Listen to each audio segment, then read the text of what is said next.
최경영의 최강 시사.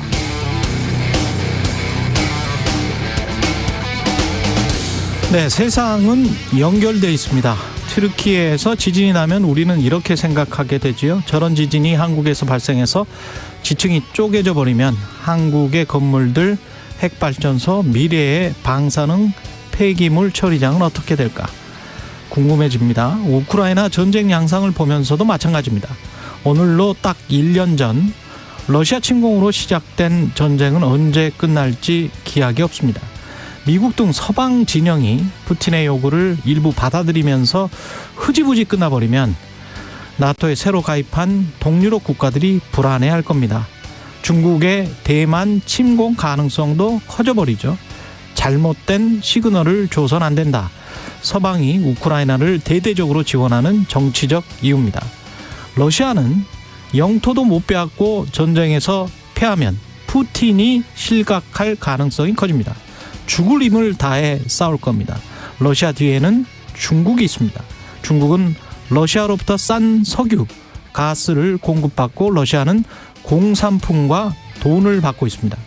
전쟁이 계속될수록 중국과 미국은 양극 체제의 정점에서 위상을 높여갈 겁니다. 그래서 대만을 노려보는 중국의 시선이 심상치 않습니다. 대만을 사이에 두고 중국과 미국이 한판한다면 나토, 일본, 호주 등은 확실히 미국 편이다 선언했고, 태국, 인도네시아 등은 중립적, 인도도 어정쩡한 자세입니다. 한국은 미국 편이지만 대만 문제에 대해서는 말을 삼가하고 있습니다. 세상은 매일 연결되어 있습니다. 그러나 한국 정치권 여의도는 자주 외딴 섬 원주민 마을 같습니다. 네, 안녕하십니까. 6월 24일 세상에 이익이 되는 방송 최경영의 최강시사 출발합니다. 저는 KBS 최경영 기자고요. 최경영의 최강시사 유튜브에서도 실시간 방송되고 있습니다. 문자 참여는 짧은 문자 50원, 긴 문자 100원이 드는 샵9730 무료 콩어플 많은 이용 부탁드리고요. 오늘 최강시사 지난주 저희의 트러블 메이커 그러나 이슈 메이커가 될 국민의힘 이준석 전 대표와 인터뷰 준비돼 있고요. 친 이재명 의 좌장 더불어민주당 정성호 의원 만나보겠습니다.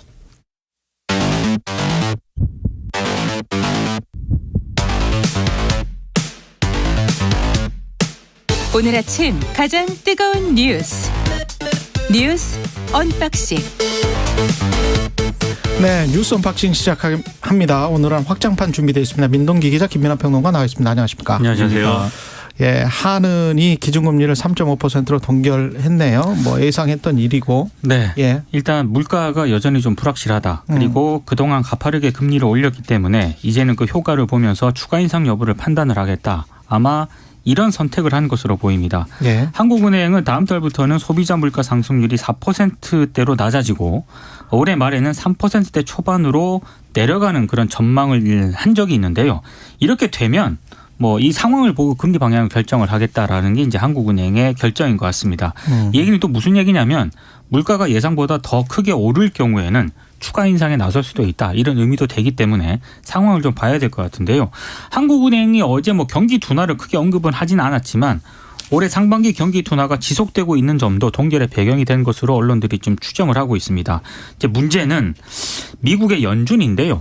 오는 3월하고 5월에 최소 두 차례 기준금리를 만약에 0.25%포인트 인상을 하게 되면 우리와의 격차가 최대 1.75%포인트까지 벌어질 수가 있거든요. 1.75%? 예. 예. 이렇게 되면은 자금 유출이라든가 원화 가치 하락 압력을 받을 가능성도 있는 그런 상황입니다. 그러니까 우리가 이 한국이 상당히 이제 지금 뭐랄까요, 진퇴양난의 이 구조 속으로 빠져들 수가 있다, 이런 우려를 갖게 하는 이런 상황인데, 앞서 말씀하셨듯이 이창용 총재가 인상 기조 끝난 거 아니다, 이건 일시적인 동결이다라고 그렇죠. 수차례 걸쳐서 강조를 했습니다. 그러면서 이 불확실성 요인이 있고, 그래서 이 안개가 끼었을 때 차를 운전하면서 어느 방향으로 갈지 모르겠으면 차를 세우고 기다려야 되는 거 아니냐, 이렇게 얘기를 했거든요. 그러니까 지금 불확실성이 너무 크기 때문에 이 어떤 인상 기조를 그냥 끝내는 것도 할 수 없다는 것이고, 그리고 금통위원들의 지금 의견의 분포나 이런 것들을 보면은 확실하게 이제 지금 뭐 인상 기조를 끝낸다라는 그런 상황이 아닌 것 같아요. 전반적으로 이 금통위원들의 의견도 그런 걸 종합을 해보면 앞으로도 이제 얼마든지 이제 금리 인상을 할 수 있는 그런 여러 가지 조건인 거는 맞는데 동시에 또 우려가 되는 게 지금 이제 이 성장률 전망치를 올해 이제 1.7%에서 1.6%로 0.1%포인트 하향 조정하지 않았습니까? 이 한국은행 전망치가. 그렇죠. 그러니까 이것도 사실은 성장에 관련돼서 부담이 있는 상황이기 때문에 이런 여러 가지를 고려를 하면은 지금 금리를 인상하기도 또 이 인상 기조를 철회하기도 그러니까 이 피벗하기도 이제 어려운 그런 구조 속에 있는 거 아니냐라는 거예요. 그리고 말씀하셨듯이 미 연준의 경우에는 지금 뉴스가 나오는 걸 보면은 그 전까지는 좀 상황이 좀 괜찮아져 가지고 이제 금리를 이제는 좀 너무 많이 올리는 거는 중단해도 되지 않을까 뭐 이렇게 얘기했는데 또 오늘 나오는 뉴스는 또 묘합니다. 뭔가 이런 뭐 예를 들면은 오늘 이제 국내 보도된 것도 3월, 5월, 6월 FOMC에서 세 차례 올리면은 기준금리가 이제 5.5% 수준까지 연준이 갈 거고 그러면 이제 한은이 지금 기준금리를 유지한다는 건 전제할 때 금리 차가 최대 2%포인트까지 벌어질 수 있다. 이 보도가 나오고 그리고 이 연준 위원들 중에는 0.75까지는 아니어도 0.5로 올려야 된다 이렇게 주장하는 뭐 사람도 있다는 거잖아요 아직도. 그러니까 이런 것들이 우리가 이렇게도 저렇게도 할 수 없는 조건들을 만들어가 나가고 있는 거 아니냐 경계가 상당히 됩니다. 이게 보통 지금 상저하고 제가 가장 걱정되는 거는 그거예요. 그러니까 추경호 부총리가 정부도 지금 좀 금리를 안 올려줬으면 하는 기색이 역력했었잖아요. 그렇죠. 그런 것들이 상저하고를 염두에 둔 것들인데 미국이 그래도 금리 인상을 조금 좀 그 기조를 늦출 것이다. 그게 하반기 정도 되면 그때까지만 버티면 우리가 어떻게 될지 않을까 뭐 이런 이야기입니다. 그런데 지금 돈 많이 풀어서 인플레이션 된 거잖아요. 그렇죠. 근데 돈을 지금 죄고 있는데 한 4조 7천억 달러 정도를 풀었었거든요. 그때 그 코로나19 기간에. 근데 돈을 죄려고 했다가 미국도 자산 가격이 특히 주식시장이 미국은 떨어지니까 한 5,500억 달러 정도밖에 돈을 못 죄었어요. 그러니까 돈을 지금 못 죄고 있습니다. 돈을 확실히 죄고 있는 것도 아니에요. 양적 긴축도 해야 되는데 양적 긴축을 확실히 못 하고 있고 금리 인상 기조만 하고 있는데 금리 인상 기조를 했다고 인플레이션이 멈출까라고 하면은 자세히 들여다보면 서비스와 임금 쪽에서의 그래도 상승률이 계속 나타나고 있거든요. 그러면 이제 식당이랄지 미국은 그쪽이 내수 서비스가 뭐 한 전체 GDP의 70%가 넘으니까 그쪽에서 계속 인플레이션 현상이 나타나면 미국 바이든 대통령이 2024년 11월 미국도 대선이 있는데 그거를 생각해야 되는 미국 입장에서 봤을 때는 어떤 기조로 갈 거냐면 이 상황을 그래도 자기들은 그 정도의 고금리는 지금 참을 수 있을 정도의 경제 체력이 지금 되거든요. 그러면 그거를 생각보다 오래 지속하고 그리고 임금을 그렇다고 임금이 올라가는 거를 선거 앞두고 임금 올라가는 거 우리처럼 막 축소시키고 막고 막 저지하고 안 돼 이런 기조는 미국에는 없어요. 그렇죠. 그리고 실업률이랄지 이런 것들은 사상 최저란 말이에요. 50몇 년 만에 지금 사상 최저치기 때문에 바이든은 그걸 지금 업적으로 내세우고 싶은 거거든요. 그러면 그런 기조를 생각을 해보고 그다음에 이민도 지금 확 받아들이지를 않고 있단 말이죠. 트럼프 이후에 민주당 정권이 됐다고 그게 확 달라진 게 아니에요. 그렇죠. 그러면 고용이나 노동 쪽에서 나오는 인플레이션 요소가 많고 미중 갈등으로 인한 인플레이션 요소가 많다라고 가정을 한다면 왜 인플레이션이 생기는지는 경제학자들이 여러 가지 요인을 지적을 하니까 그게 단순한 금리 측면이 아니라면 미국은 아마 이 상황을 계속 가져갈 수가 있는 겁니다. 그러면 우리가 원래 전제로 했던 상저하고라는 그 시나리오가 우리는 그것도 또 이제 집권 여당 측면에서 봤을 때는 내년 총선을 생각해서 상저하고 정도 되면 그때부터는 이제 얼음이 녹듯이 올 여름부터 가을부터는 괜찮아질 거야. 이런 생각을 하는 거거든요. 근데 그게 잘못하면 외통수가 되는 게 금리를 그때 가서도 인플레이션이 계속 되고 전 세계적으로 이렇게 되면 아까 말씀하셨지만 원화 가치가 하락되면 수입 물가가 올라가고 그렇죠. 수입 물가가 올라가면 인플레이션이 지속되는 거거든요. 우리는 또 그런 구조가 돼 있습니다. 그렇죠. 네. 그렇게 돼버리면 우리는 인플레이션이 지속되는 상황에서 경기 침체가 같이 오는 그 전에 이제 1년 전부터 그 우려했던 스태그플레이션이 닥칩니다. 인플레이션은 때려잡을 수 있어요. 금리 인상을 하면 됩니다. 그렇죠. 네. 경기 침체를 그냥 감수하면 됩니다. 스태그플레이션은 외통수라는 게 경기 침체도 있고 인플레이션도 있기 때문에 어떻게 해야 되지? 이렇게 되는 겁니다. 그러니까 그렇게 될 수도 있다. 예. 이게 이제 최경영 기자의 전망인 그렇게 될 가능성이 있기 때문에 이게 지금 현재 룸을 벌어놓는 게 낫지 않나. 룸이라는 거는 금리를 좀 올려놓고 그리고 금리를 나중에 내리더라도 내릴 수 있는 그 여지의 그 룸을 찾아 놓는 게 낫지 않나. 그래서 참 그렇습니다. 아마 예. 비슷한 판단으로 한국은행도 이제 뭐 그렇죠. 한국은행 금통위도 동결에 이제 힘을 실은 거겠죠. 근데 말씀하셨듯이 이게 일종의 이런 금리 통화 정책이나 이런 걸로는 어쨌든 뭐 현 상황을 뭐 유예하거나 지금 말씀하신 것처럼 대책의 어떤 옵션의 몇 가지를 확보해 놓거나 이런 정도인 것이고 결국 여기에 어떻게 대응할 것이냐의 문제는 그런 이제 외통수의 상황이 온다 그러면은 일종의 고통 분담이나 이런 것들이 불가피한 거 아니겠습니까? 국민들도 그렇고 지금 뭐 기업도 그렇고 다 고통 분담이 불가피한 거고 그런 상황이 왔을 때 정말 대외적인 조건 때문에 우리가 어려움 속에서 고통을 분담해야 된다라고 하면 그거를 설득할 수 있고 이끌 수 있는 또 정치적 리더십이 중요한 거거든요. 그런 정치적 리더십을 갖추기 위해서는 여전히 이제 앞서 이제 오프닝에서 우리 여의도 정치가 외딴섬 같다라고 말씀하셨지만 외딴섬처럼 있을 때는 또 아니다. 그런 점에서 힘을 모을 수 있는 어떤 기반들을 마련하고 공통분모를 찾고 이런 행동들을 해야 되는데 그걸 기대하기 어려운 게 제일 좀 힘든 상황이 아닐까 싶습니다. 예, 다음 소식 가겠습니다. 정부가 기존 노조에 주던 국고보조금 예산 절반을 MG노조 등에게 지원하기로 했다. 그러니까 전제는 올해부터 노조 회계 자료 있지 않습니까? 이걸 정부에 제출하지 않는 노조에게 대해서는 국고보조금을 끊겠다는 거고요. 그 보조금 예산의 절반은 MG노조를 비롯한 이른바 새 단체들에게 지원을 하겠다는 그런 방침입니다. 그러니까 회계 자료를 제출하는 노조에게 보조금을 많이 지원하겠다. 그렇습니다. 예. 그러니까 고용노동부가 어제 이제 2023년 노동단체 지원사업 개편 방안을 발표를 했는데 여기에 이제 언급된 그런 내용이고요. 일단 노동부는 조합비 회계 관련 자료를 비치했는지 여부를 노동부에 보고하지 않은 노조에 대해서는 보조금을 주지 않겠다라고 밝혔는데 일단 노조 쪽의 시각은 결국에는 정부 말 잘 듣는 노동단체에게 지원을 하겠다는 거 그 얘기 아니냐 이렇게 좀 비판을 하고 있고요. 특히 노동부 국고보조금의 90% 정도를 한국노총과 가맹노조가 지금 받고 있거든요. 예. 한국노총이 강하게 반발을 하고 있습니다. 그러니까 일단 법적 근거가 없는 회계 관련 자료를 요구한 노동부가 그걸 거부한 노조에 대해서 회계 투명성이 확보되지 않았다고 규정하는 것 자체를 인정할 수가 없다. 그리고 국고사업으로 한국노총을 굴복시키고 길들이려는 의도 아니냐 이렇게 강하게 좀 비판을 하고 있습니다. 특히 MG노조라는 게 지금도 댓글에 MG노조라는 게 있었나 이런 이야기를 하는데 MG노조라는 게 뭡니까? 그러니까 MG노조가 실체는 있어요? 그러니까 출범을 하긴 했어요. 근데 그게 한 8천 명 정도 되는 거예요? 네, 언론들이 MG노조라고 일단 명명을 하긴 했는데 사실 거기에 참가하고 있는 분들 연령대 이런 거 보면은 굳이 또 MG노조로 분류할 50대도 수는 있던데?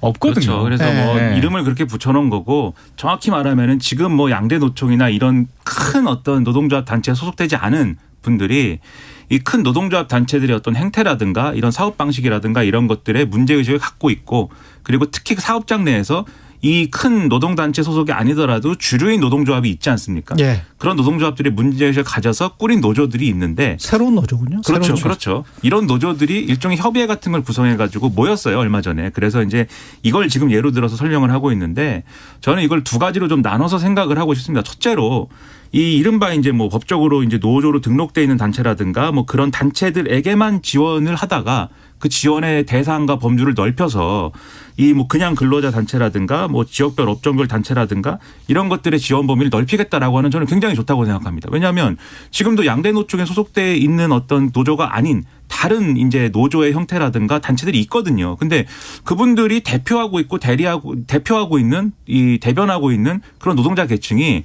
조직되어 있는 어떤 정규직 노동자들이 아니에요. 그렇다고 하면 이분들 오히려 이제 국가가 지원하고 이런 것들은 저는 굉장히 긍정적으로 볼 수 있다고 생각을 하는데 그렇죠. 이게 첫 번째, 두 번째는 그런데 다만 그 기준이 회계 장부 사진을 찍어서 이제 줬느냐 아니냐라는 것에 대해서는 그건 한번 따져봐야 된다. 왜냐하면은 지금 계속 뭐 언론 보도를 통해서 보신 분들은 다 아시겠지만 그래야 되는 거냐 마는 거냐에 대한 법적 기준이 지금 논란의 대상인 거예요. 그렇죠. 그러니까 법으로 보면은 일전에도 이제 말씀드렸지만 지원금은 따로 이 지원금이라는 건 지금 회계장부하고는 관련이 없는 거고요. 지원금은 따로 이제 지원금을 주고 그것을 확인하는 절차에 따라서 시스템에서 확인해야 하는 것이고 한국노총은 거기에 따라서 계속 보고를 하고 있다고 주장하고 있는 것이고 지금 내라고 하는 회계장부에 관련된 거는 그거는 이제 조합비를 걷어가지고 운영하는 일반에게 관련된 장부인데 그 장부는 노조법에 보면은 비치하도록 돼 있습니다. 사무실에. 그렇죠. 비치하도록 돼 있고 조합원이 와서 보여달라고 그랬을 때 보여주도록 돼 있어요. 그러니까 이것의 의무를 다했는지를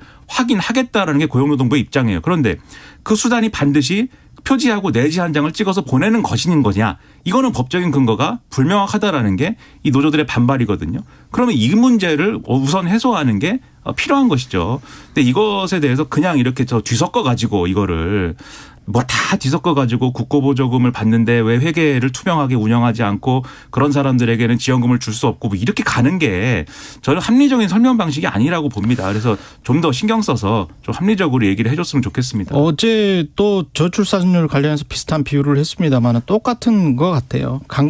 강물을 정화시키기 위해서 노조 개혁을 노동 개혁을 하기 위해서 지금 그런 거잖아요. 그렇죠. 노동 개혁이라는 게 노동의 유연성이랄지 기업의 생산성 강화랄지 뭐 이쪽을 지금 원하는 거 아닙니까?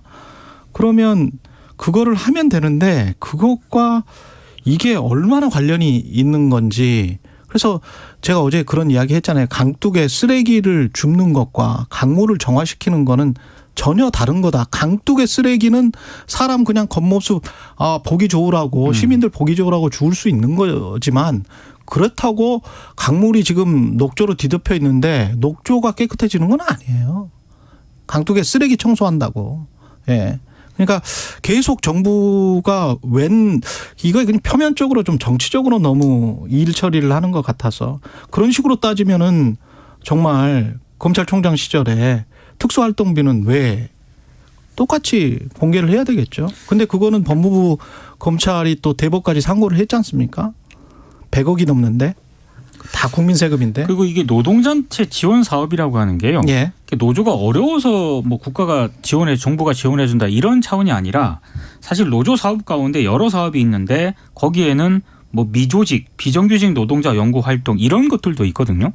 그러니까 이런 것들에 대해서 정부가 이제 일정 부분 보조해 주는 그런 차원이라고 보면 되는데 이제 예. 이거를 회계장부 제출 안 하겠다라고 안 한다라고 한다면 이것도 좀 잠깐 아이러니인 상황인 거죠. 지금 양대노 쪽에서 하는 얘기가 이런 보조금을 지급하는 이제 어떤 근거가 되고 이런 것들이 사업을 공모를 해요, 정부가. 그래서 그런 말씀하신 이제 그런 주제의 사업들에 대해서 원래 원론적으로 하면은 어떤 부분에서는 정부가 책임지고 진행해야 되는 것들을 그렇죠. 어쨌든 양대노총이 있고 큰 데가 있으니까 특히 한국노총이 있기 때문에 거기가 이제 일종의 이제 그런 역할을 좀 나눠가지고 하는 차원에서 사업 공모해가지고 여기 응해가지고 그걸 지원금을 받는 사업을 추진하고 이렇게 하는 거거든요. 근데 지금 얘기가 이렇게 되니까 지금 양대노총에서 무슨 얘기를 하냐면 그럼 우리는 앞으로 사업 공모 지원 안 하겠다. 그렇죠. 보이콧하겠다. 이런 얘기도 내부에서 한다는 거예요. 근데 이제 여기서 또 재밌는 거는 사실 이 모든 어떤 이 정부의 어떤 뭐랄까요. 이 노조를 겨냥한 드라이브의 핵심 키워드는 사실은 민주노총이지 않습니까? 사실 한국노총은 걸치고 있는 거잖아요. 이 드라이브에 정치적으로 보면. 한국노총이 유탄을 맡고 있어요. 그렇죠. 민주노총의 지원금 문제에 대해서 시큰둥해요. 왜냐하면 자기들은 별로 뭐 해당 사항이 없다라고 지금 생각을 하는 거거든요. 그러니까 사실 이게 좀 여러모로 이 어떤 원하는 효과를 거두는 방식도 아니기 때문에 합리적으로 이 메시지를 조정을 해야 됩니다. 지금. 참고로 지난해 보조금 35억 가운데 대부분은 한국노총이 받았고요. 민주노총은 맞습니다. 3억 정도 받았습니다. 그렇습니다. 예. 오늘 이재명 당대표 체포동의안 국회 보고가 예정돼 있는데 이 뉴스는 날씨 교통정보 듣고 뉴스 언박싱에서 계속 이야기 나눠보겠습니다. 최강시사 출근길 날씨 정보입니다. 오늘은 기온이 그래도 평년을 웃돌면서 낮 기온까지는 괜찮겠습니다. 다만 일부 동해안 쪽으로 강원 영동을 포함해서 많은 비와 눈 소식이 있으니까 내일까지 주의를 하셔야 되겠습니다. 서울의 오늘 낮 최고 기온은 8도, 세종 강릉 10, 또 부산은 14도 등 전국이 6도에서 14도로 낮 기온까지는 무난한데요. 이제 오늘 늦은 시점부터 찬 공기가 북서쪽에서 내려오면서 이번 주말 휴일 2월의 마지막 주말 휴일은 아침 추위가 찾아옵니다. 서울도 영하 3, 4도까지 이틀간 기온이 유지되겠고요. 일요일 낮부터 기온이 오름세를 띠면서 당분간 이 주말이 지나면 큰 추위는 없겠습니다. 오늘 아침도 초미세먼지 농도가 말썽인데요. 대부분 지역 노랗게 나쁜 상태 보이는 곳이 많습니다. 북서쪽의 찬 공기는 추위도 가져오지만 미세먼지를 가라앉히겠습니다. 대기 확산이 나아지면서 오늘 늦은 오후부터 수도권 먼저 보통 수준으로 회복돼 내일은 전국이 미세먼지 농도는 좋음이 되겠습니다. 오늘 늦은 오후부터 내일 오후까지 강원 영동, 경북 북부 체포동해안 경북 북동 산지에 비나 눈 예보 있고요. 강원 영동은 5에서 최고 15cm의 많은 눈이 집중되는 지역이라 주의하시기 바랍니다. 현재 서울 기온은 1.4도입니다. 최경영의 최강시사 출근길 날씨 정보 최영우였습니다. 계속해서 이 시각 교통 상황은 KBS 교통정보센터의 김민희 씨가 정리해 드립니다. 오늘도 돌발 구간 중심으로 출근 정체가 빠르게 늘고 있습니다. 경부고속도로 서울 방면으로 금호분기점 부근에서는 사고가 나면서 1, 2차로가 막혀 있는데요. 부근으로 정체도 시작됐습니다. 반대 부산 쪽으로 남구미 부근 1, 2차로에서는 낙하물을 처리하고 있습니다. 영동고속도로 강릉 방면으로는 두 건의 사고가 났는데요. 먼저 반월터널 부근 4차로에서 사고가 나면서 이 반월터널에서 부곡 사이 정체가 더 심해져 있고요. 다시 용인에서 양지터널 사이로 정체입니다. 이후 덕평 휴게소 부근에서도 사고가 나면서 3차로와 4차로를 막고 처리 작업을 하고 있는데요. 덕평에서 호법분기점 사이로 속도 줄여 지납니다. 수도권 제일순환고속도로 일산에서 판교 쪽으로 중동 부근 4차로에서는 고장난 차를 처리하고 있어서 계양에서 송내 사이 정체가 더 심해졌고요. 서울시내 올림픽대로 하남 쪽으로 반포대교 부근 1차로에서도 사고가 났습니다. 이 여파바다 여의 하류부터 지나는 데만 40분이 넘게 걸리고 있습니다. KBS 교통정보센터였습니다.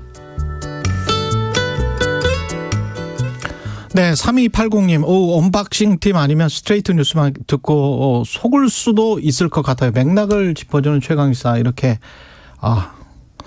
고맙습니다. 형님님 너무 행복합니다. 뉴스 언박싱 일부 내내 계속하는 게 이렇게 이야기를 해 주셨네요. 예, 앞으로 한 3개는 더 소식을 전해드려야 됩니다. 아까 2개밖에 못 전해드려가지고 오늘 이재명 당대표 체포동의안 국회 보고 예정이고요. 어제 긴 기자 간담회를 했는데 발언이 준비되어 있으니까 그거 듣고 이야기 계속 나누겠습니다. 대장동 개발 관련 성남FC 관련된 이 사건들은 바뀐 게 있다면 대선에서 패배했고 대통령이 검사를 하던 분이 됐고 무도한 새로운 상황이 벌어졌다. 사건은 바뀐 것 없이 대통령과 검사가 바뀌니까 판단이 바뀌었습니다. 윤석열 정권이 하고 싶은 일은 아마도 이런 걸 겁니다. 또는 영장심사가 끝난 후에 구치소에 갇혀서 대기하고 있는 모습 또는 수갑을 찬 이재명의 모습을 보여주고 싶겠지요. 법치에 탈을 쓴 사법 사냥이 일상이 돼가고 있는 폭력의 시대입니다. 정치는 사라지고 지배만 난무하는 그런 야만의 시대가 다시 도래하고 말았습니다. 네, 사법 사냥이라고 이야기했습니다. 어제 기자회견이 85분 정도 진행이 됐거든요. 네. 근데 이재명 대표 모두 발언이 무려 45분 정도였습니다. 그다음에 이제 한 20분 정도 기자들과 질의응답이 진행이 됐는데 굉장히 많은 얘기를 했는데 몇 가지만 소개를 해드리면은요. 그 검찰의 구속영장에 대해서는 영장에 이재명이 돈 받았을 것이다 이런 내용이 하나도 없다 이렇게 얘기를 했고 판사를 설득하기 위한 영장이 아니라 대국민 선전을 위한 선전문이라는 생각이 많이 들었다 이렇게 얘기를 했습니다. 그리고 자신이 야당 대표라서 영향력을 행사할 우려가 있기 때문에 구속돼야 한다는데 그러면 대통령 부인은 구속해야 할 이유가 더 커지느냐 이렇게 반문을 했고요. 자신의 공약이었죠. 국회의원 불체포 특권 폐지에 따라 영장 심사를 받아야 하는 것 아니냐 또 이런 질문이 나왔는데 여기에 대해서는 상황이 참으로 엄혹하게 본질적으로 바뀌었다 이렇게 얘기를 했습니다.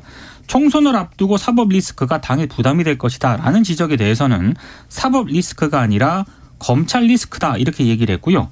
그 뒤에 표현이 다소 좀 격한데 예. 국경을 넘어서 오랑캐가 불법적 침략을 계속하면 열심히 싸워서 격투해야 한다. 오랑캐 침입 자체를 회피할 방법이 없다 이렇게 얘기를 했습니다. 오랑캐라는 단어가 등장했습니다.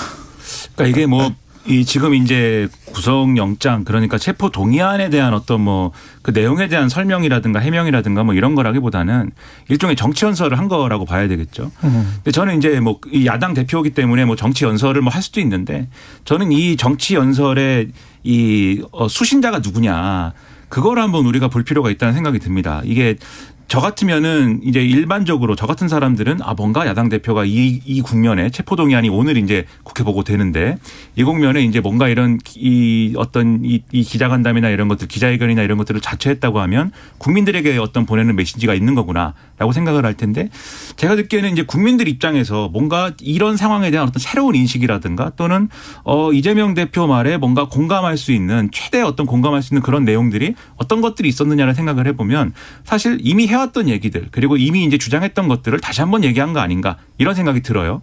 그리고 이재명 대표가 이렇게 어떤 검찰이 상당히 이제 그 무리한 어떤 그러한 수사를 통해서 정치적인 탄압을 하고 있다라고 항변한 거에 대해서 지지자들은 다 공감할 거예요. 민주당 지지자들은 아 맞아 우리가 이렇게 탄압당하고 있지라고 생각을 할 텐데 그 중간에 있는 다른 이제 좀 이 문제에 대해서 확신이 없는 국민들 있지 않습니까? 중도층. 뭐 그걸 중도층이라고 표현해도 좋고 뭐라고 표현해도 좋은데 이 국민들이 듣기에는 이걸 듣고 새롭게 뭐 가질 만한 생각이 없어요 사실. 이 상황의 어떤 유지지. 그런 점에서 보면은 이재명 대표의 연설은 이 대다수 국민들을 향한 그런 거라기보다는 지지층 그리고 이 지금 이제 이재명 대표가 체포동의안 처리된 다음에 이 거취를 어떻게 할 거냐 이게 또 당내에 어떤 이 잠재되어 있는 쟁점이지 않습니까? 그렇죠. 지난번에 의원총회에서 이제 서른 의원이 그 어떤 시사를 한 거잖아요. 그렇죠. 이 체포동의안 처리 부결되고 나면은 거취에 대한 뭔가를 해야 된다라는 점을 시사를 한 거잖아요. 이제 근데 그런 것들에 대한 응답이기도 한 것 같아요. 그래서 이제 오랑캐라는 표현이 나오는 거죠. 국민들이 볼 때는 그냥 일반적인 국민들이 볼 때는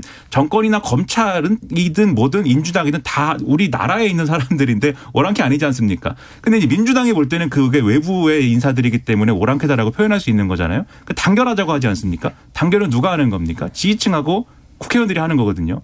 그걸 겨냥한 입장 표명이라는 해석이 가장 합리적일 것 같습니다.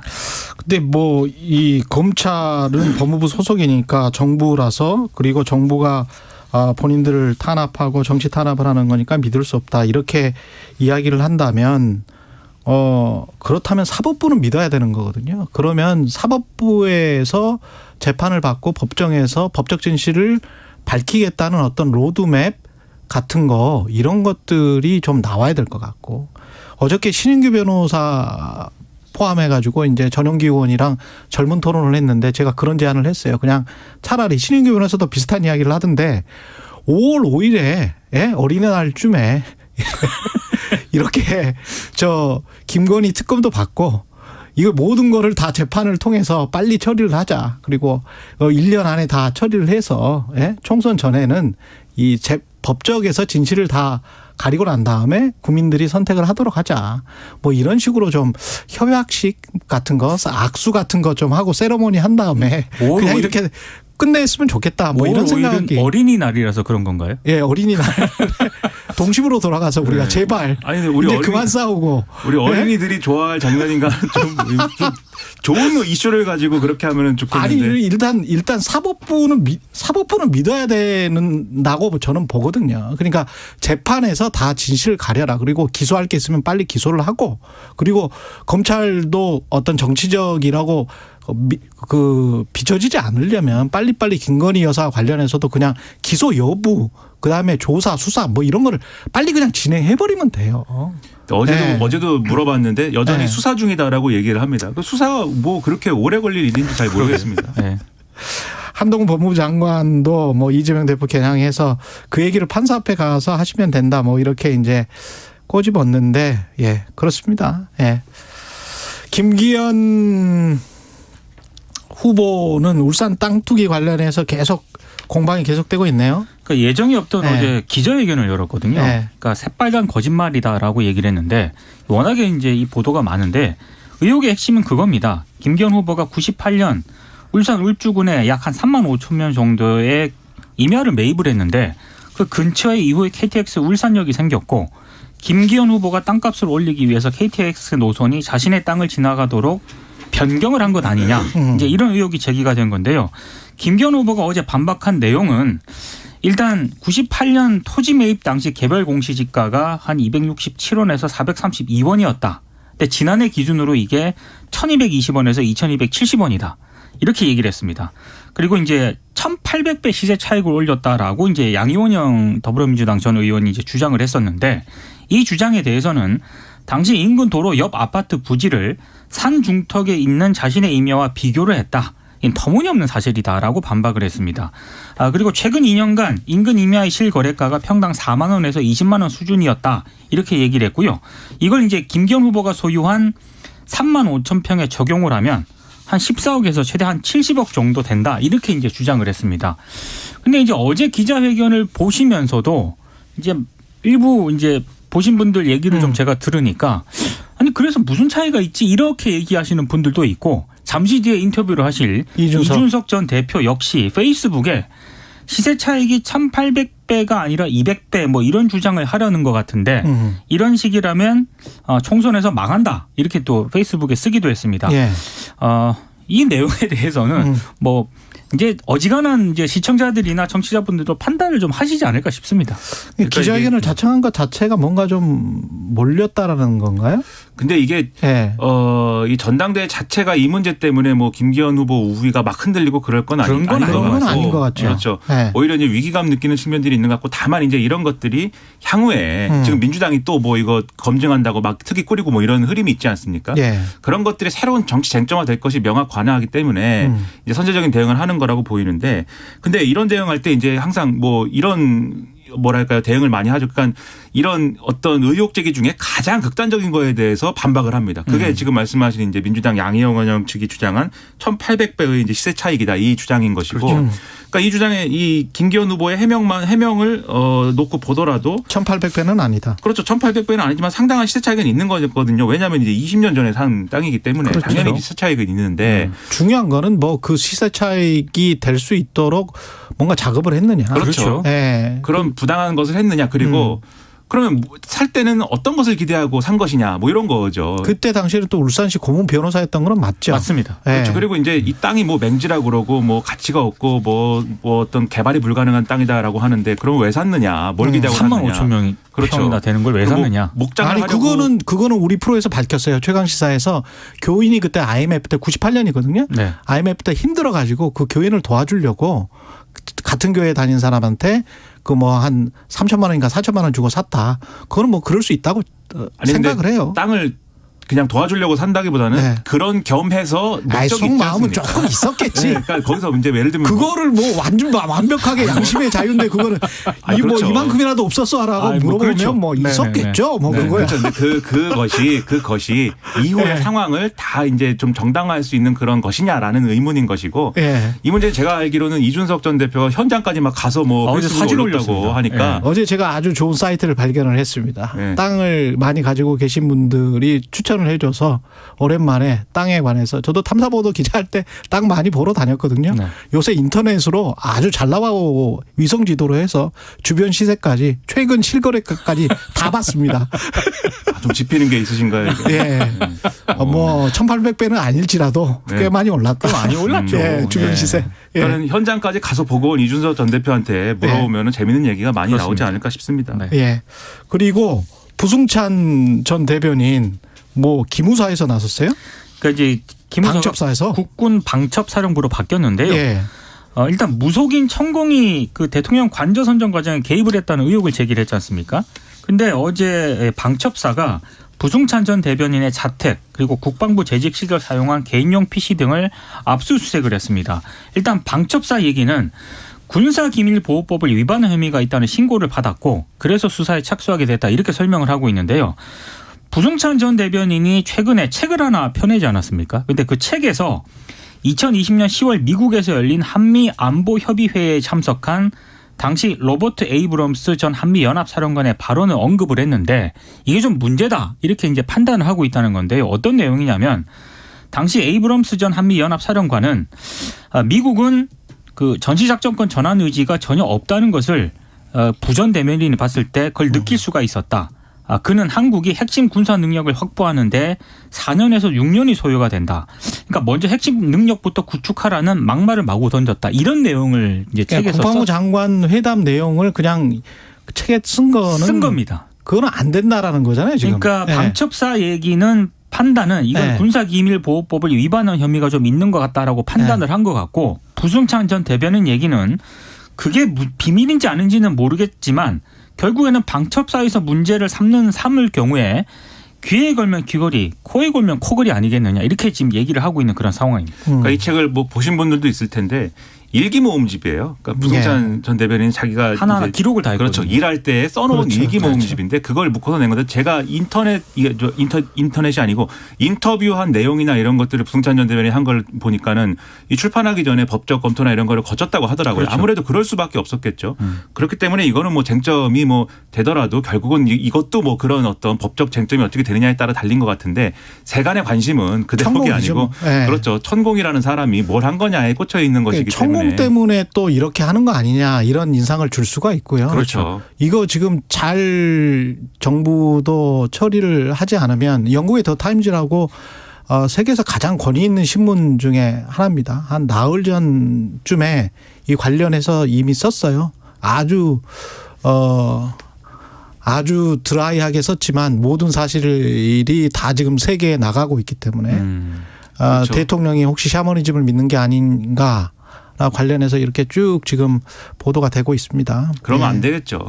그리고 뭐 경찰은 이건 휴대폰을 뭐 파악을 해서 해봤는데 천공의 휴대폰하고는 이 기록이 일치하지 않는다. 이 위치 기록이 그렇게 얘기했지만 그렇게 얘기하면서도 그런데 당시에 휴대폰을 안 가지고 갔을 수도 그렇죠. 있고 다른 휴대폰을 가져갔을 수도 있다. 이렇게 여운을 자꾸 남겨요 경찰도. 그렇죠. 뭘 좀 분명하게 수사를 해주세요. CCTV가 왜 삭제됐다는 건지 그런 것도 자꾸 여운을 남기는데 예. 분명하게 했으면 좋겠습니다. 오늘도 역시 짧았습니다. 민동기 기자 김민하 평론가였습니다. 고맙습니다. 고맙습니다. 예.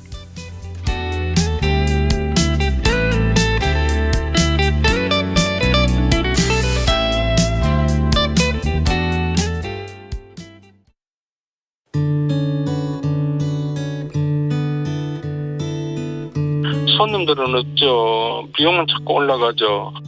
우리가 제일 마지막으로 문을 닫았거든요. 능시율이 다 뜨거워졌죠. 2023 KBS 연중기획 기억을 기록하다. 새 신사가 있었는데 군에 제대하고 바로 거기 있었어요. 지금 나이 76인가 뭐 8인가 될 거예요. 그리고 우리 이발사도 그리고 카운터가 뭐냐면 입장료 받는 할머니들이 2분이 계셨는데 전부 고령이거든요. 그분들이 34년을 같이 있었다는 게 정이 얼마나 들었겠어요. 코로나가 뭐 좀 원망스럽죠. 동네 모욕탕이 사랑방 비신하거든요. 그래서 땀을 흘리면서 막 떠들고 이재미로 오는데 그 거리 유지하라고 그러니까 저 사람 이상 못 들어간다 딱 써붙여놨으니 사람들이 재미가 있나요? 지젤도 손님이 떡 떨어지죠. 떨어지니까 또 동네 사람들 보고 내 원산 땅에 있을 때가 진짜 좋았는데 구고 많이 아쉬워한대요. 그런 소리 들을 때마다 그만큼 아껴주시고 서로 이제 돌봐줬다 이제 이런 얘기인데 참 고마운 분들이죠. 동네 사람들이. 원효로에서 50년 넘은 목욕탕을 운영한 진중길 씨는 기억합니다. 한때는 손님이 하도 많아 때를 밀지 못할 정도였습니다. 주인의 눈을 피해 수영을 하던 아이들, 빨래하던 아주머니들도 이제는 모두 추워 우리네 정겨운 풍경이 하나둘씩 문을 닫고 있습니다. 당신과 대한민국의 기억, KBS가 기록합니다.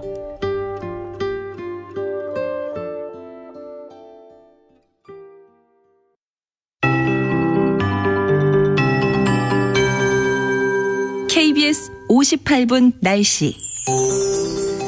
오늘은 전국적으로 낮 기온이 평년보다 높겠습니다. 하지만 늦은 시점부터 북서쪽에 찬 공기가 밀려 들어오면서 내일과 모레 이번 2월의 마지막 주말 휴일은 아침 추위가 찾아오겠고요.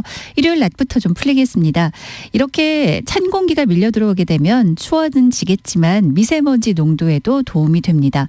현재 오늘 아침 가장 큰 이슈는 초미세먼지 농도가 아주 나쁘다는 점인데요. 전국 대부분 노랗게 나쁨 상황 보이는 곳이 많은데요. 오늘 늦은 오후 북서쪽의 찬 공기 덕을 보면서 대기 확산은 나아지겠고 수도권 지역을 시작으로 늦은 오후부터 보통 수준 회복합니다.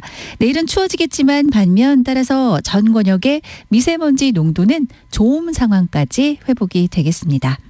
오늘 낮 기온 서울이 8도, 세종, 강릉 10, 광주 11, 부산 14도 등 전국이 6도에서 14도로 평년을 웃돌겠습니다.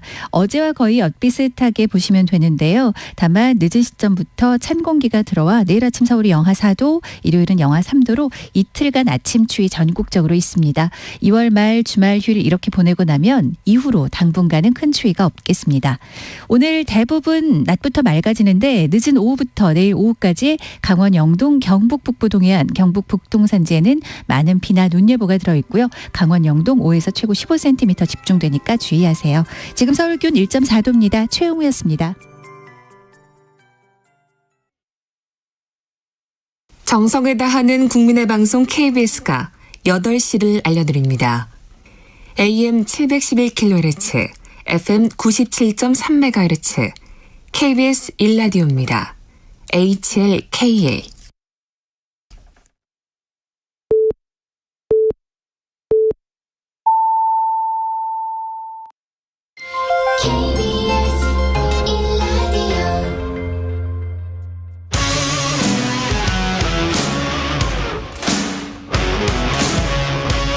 오늘 하루 이슈의 중심 최경영의 최강 시사.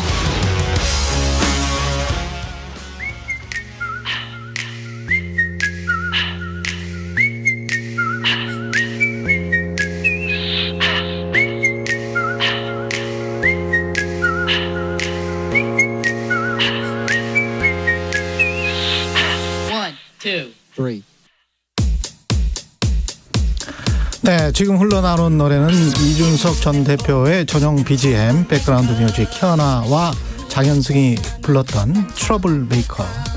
예, 앞부분 들으셨습니다. 빅스피커, 트러블 메이커, 킹메이커. 예, 이슈 메이커죠. 예, 이준석 전 국민의힘 대표 자리하셨습니다. 안녕하십니까? 네, 안녕하세요. 예, 펑크를 냈는데 역시 이슈 메이커신지 펑크 뉴스가 그렇게 많이 나오는지는 몰랐습니다. 그러니까 뭐 그냥 제가 봤을 때는 이것도 이제 방송하다 보면은 여러 가지 유형의 그런 사고가 있지 않습니까? 예를 들어서 뭐 지각해가지고 전화 연결하는 경우도 있고. 근데 지난번에는 저도 거의 처음 경험해본 깔끔한 펑크라 가지고 이게 이 보통은 제작진이 전화가 오잖아요. 늦으면. 근데 무음해놨더니만 그것도 못 받은 거 아닙니까? 그렇죠. 네, 그래서 정말 그때 제가 죄송하다고 글 올렸고 무엇보다도 제가 최경영 기자님과 제작진에게는 이태원에서 나중에 29,900원 한도 내에서 제가 식사를 대접하겠습니다. 요새 그 조금 좀 올라가지 않았습니까? 올리는 거 작년까지 실패했는데 올랐나요? 그거 안 올랐나? 29,900원이면 괜찮습니다. 그 김영란 세트가 29,900원인데 술은 사실 올려야 돼요 지금. 술은 제가 사겠습니다. 아닙니다. 술은 장해찬 국민의힘 최고위원 후보는 우리 제작진 들으라는 건지 모르겠습니다만 생방송 펑크낸 사람을 또 불러주는 경우가 어딨냐. 기득권이다 이준석은 뭐 이런 이야기를 하던데. 아니 뭐 그거야 자기가 신경 쓸 거 아니죠 그거. 저는 부러웠나? 아니 그렇게 따지면 무슨 뭐 청년재단 이사장 한다고 돌아다니고 앉아 있는데 거기서 정당 활동하는 거는 누가 용인해 줍니까 그거는. 그러니까 왜 꼭 가만히 있으면 될 거를 한 번 얘기가 두 대씩 맞는지 모르겠는데. 저는 어제 저 택시 타고 울산 가셨었어요? 땅 보러 오고? 택시 타고가 아니라. 기차 타고 갔죠. 기차 타고 그렇죠. 서울역에 내려서 택시 타고 왔던 거죠. 울주군으로 가신 거죠 지금. 어떻게 땅 보셨습니까? 땅을 갔더니 이제 안 그래도 KBS 취재 기자도 와 있고 뭐 다른 지상파 기자도 와 있고 뭐 이렇게 하더라고요. 저는 이제 저희도 이제 걸어가가지고 그 땅에 우선 그 임도라고 하죠. 그러니까 소위 현황도로라고 하는 그런 도로는 없지만 임도가 있어가지고 그 땅까지 이제 걸어서 진입을 할 수 있었고. 이장님이 같이 동행을 하셨어요, 그 동네. 근데 이장님이 여러 가지 이제 재미있는 정보를 이제 말씀을 해주셨는데, 뭐, 그 땅이 원래는 이장님의 기억에는 그 예전에 울산 지역에서 정치를 하셨던 박모 씨의 땅이었다고 합니다. 그래가지고 이제 실제로 임야대장이나 이런 걸 따져보면은 실제로 박모 씨가 소유했던 땅인데, 그 분의 이름이 아니라 이제 친족인 걸로 예상되는 다른 박 씨의 이름으로 돼 있어요. 그렇군요. 근데 뭐, 그런 것들부터 시작해가지고 근데 하필이면 왜 정치인이 정치인 땅 샀냐 이런 것도 사실 들여다보면 좀 이상할 수 있어가지고 같은 교회 사람이래요. 김기현 후보의 주장은 그랬었거든요. 우리 프로에서. 그러니까 그런 주장들이 있잖아요. 그 뭐 우선 선언적으로 해놓은 주장들이 뭐 교회 지인의 땅을 샀다 어려워서 샀다 이런 것도 있고 왜 샀냐 그러면은 나중에 목장할지도 몰라서 39살에 노후를 준비해 샀다. 그 말도 같이 했죠. 이런 게 있잖아요. 근데 그런 것들이 이제 사실 뭐 말꼬리 잡자는 건 아니지만 가보니까 현장에 가보니까. 조금 명쾌하게 해명이 되지 않는다. 예를 들어서 제가 39이거든요 지금. 그런데 제가 그래서 어제 갔다 와서 약간 반농담적으로 사냥 사진도 올리고 여기서 뭘 키워야지 되나 목장을 하려고 그러면은 약간 이런 것도 있고. 그리고 굳이 따지자면은 그 지역에 보면 실제로 소 키우는 분야 이런 분이 없어요. 그 앞에 상수원이라 가지고. 못 키우는군요. 상수원이면. 못 키울 분들은 거기는 소 키우거나 아니면 뭐 돼지는 더 안 되고 평지가 아니고 그렇죠. 소 키울 환경이 아니래요. 그러니까 뭐 물론 지목 자체가 이제 목장 용지로 돼 있기 때문에 그렇게 답한 걸 수도 있겠지만은 그래 땅을 산 동기는 국민들한테 약간 설명해야 될 거 아닙니까? 차라리 뭐 투자 목적이었다 뭐 이런 거 아닌데 뭐 목장 용지다 이래 버리면은 제 생각에는 좀 그거는 국민들이 왜 샀지? 이런 생각을 할 겁니다 좀. 그렇죠. 근데 이제 뭐 핵심은 그때 당시에 울산 네 고문 변호사 그거는 맞는 거잖아요. 네. 그리고 그 이후에 이제 KTX 뭐 연결도로 이러면서 그때 혹시 그때는 이제 정치인이었으니까 어떤 영향력을 행사한 거 아닌가 뭐 이런 건데 그거는 지금 밝혀진 건 없지 않습니까?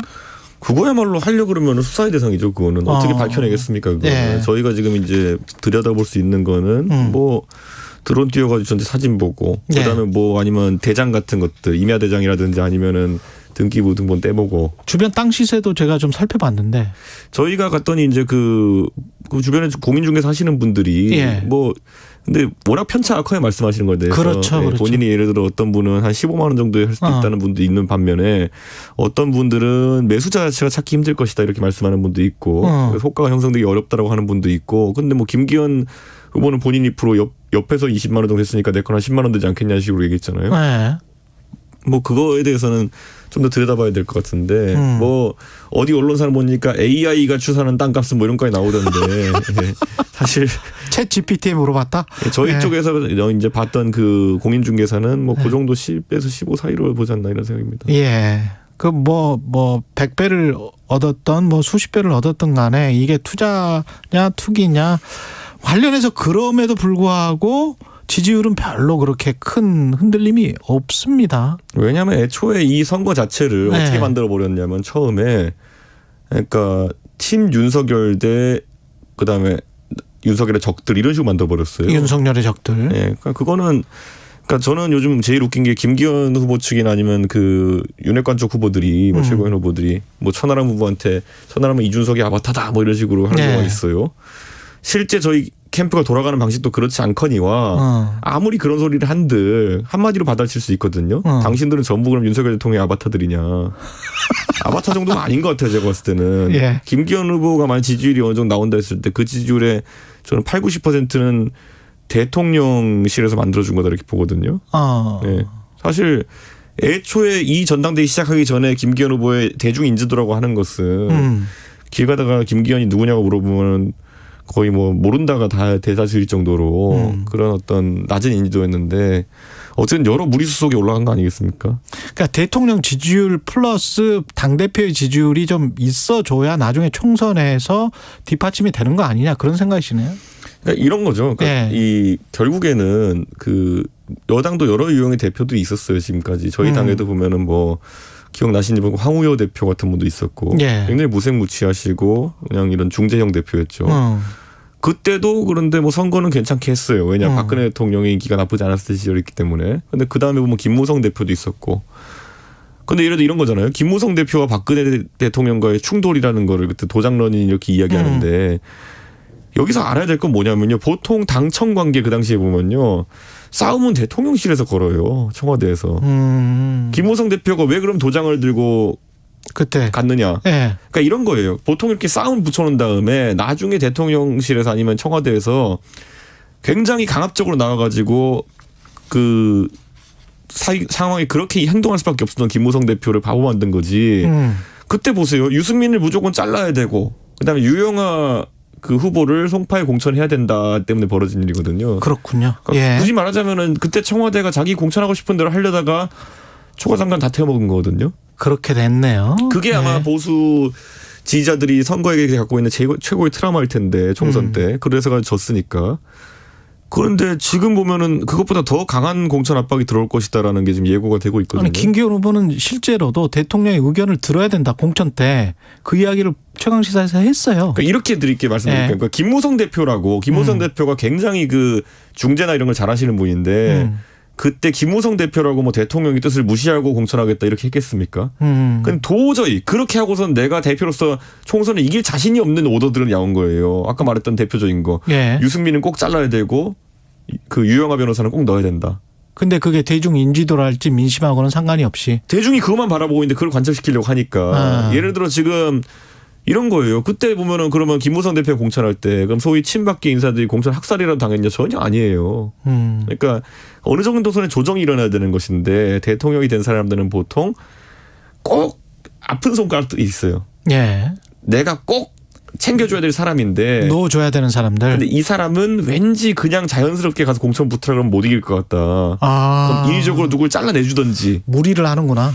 이번에 그래서 저도 솔직히 뭐 지방선거 때도 보면은 그런 일이 없었다고는 말 못하겠습니다.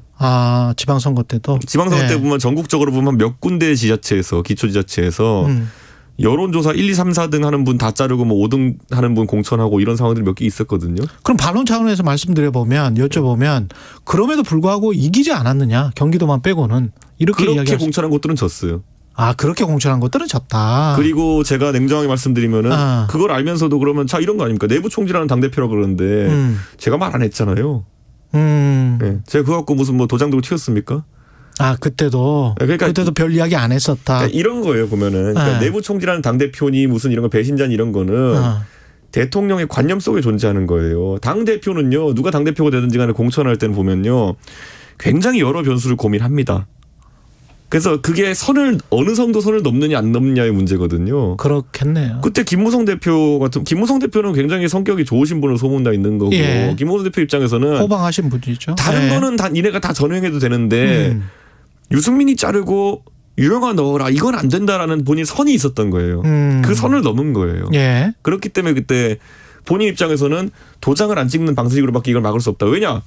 이런 거예요. 자, 총선 지면 누구한테 결과를 뒤집어 씌웠겠어요. 분명히 김무성 대표한테 책임을 씌웠겠죠. 그렇겠죠. 그러니까 김무성 대표는 이래도 지고 저래도 지는데 내 명예를 지키기 위해서 이쪽으로 간다를 선택한 거예요. 그러니까 그 어려운 선택을 계속 강요하는 게 청와대의 그런 움직임이었고. 그러니까 당대표라는 게 조정이나 타협이나 이런 거를 잘 해야 되는데 어떨 때는 또 막아야 되고. 네. 그러니까 그거는 전적으로. 그러니까 당대표는요, 직감적으로 이상한 오더가 오면요, 이거를 통과시켜도 나는 역적이요. 이거는 막아도 나는 이제 배신자 소리 듣겠구나. 이게 와요. 그렇게 되겠습니다. 그러니까 지금 와서 저한테 만약에 지방선거 때 있었던 공천 비화들 뭐 좀 얘기하라 그러면은 그거 책 한 권 따로 옵니다. 그거는. 그래요? 그러니까 이 지금 당원들이 잘 모르고 있는 게 뭐냐면은 대표들이 별난 사람이 아니에요. 보통 대통령실에서 아니면 청와대에서 보통 그런 먼저 펀치를 날리는 거지. 대표들은 곧 죽어도 선거 이기고 싶어 합니다. 그 지역을 꼭 짚지 않아도 되니까 일화 하나만 말씀해 주실 수 있어요? 그거는 이슈 도덕에서 있다가 그러면 하십시오.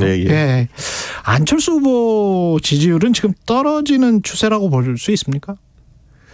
떨어진다기보다는 이런 거죠. 그러니까 안철수 대표의 뭐 별다른 본인의 잘못도 아니고 그냥 패턴화된 거예요.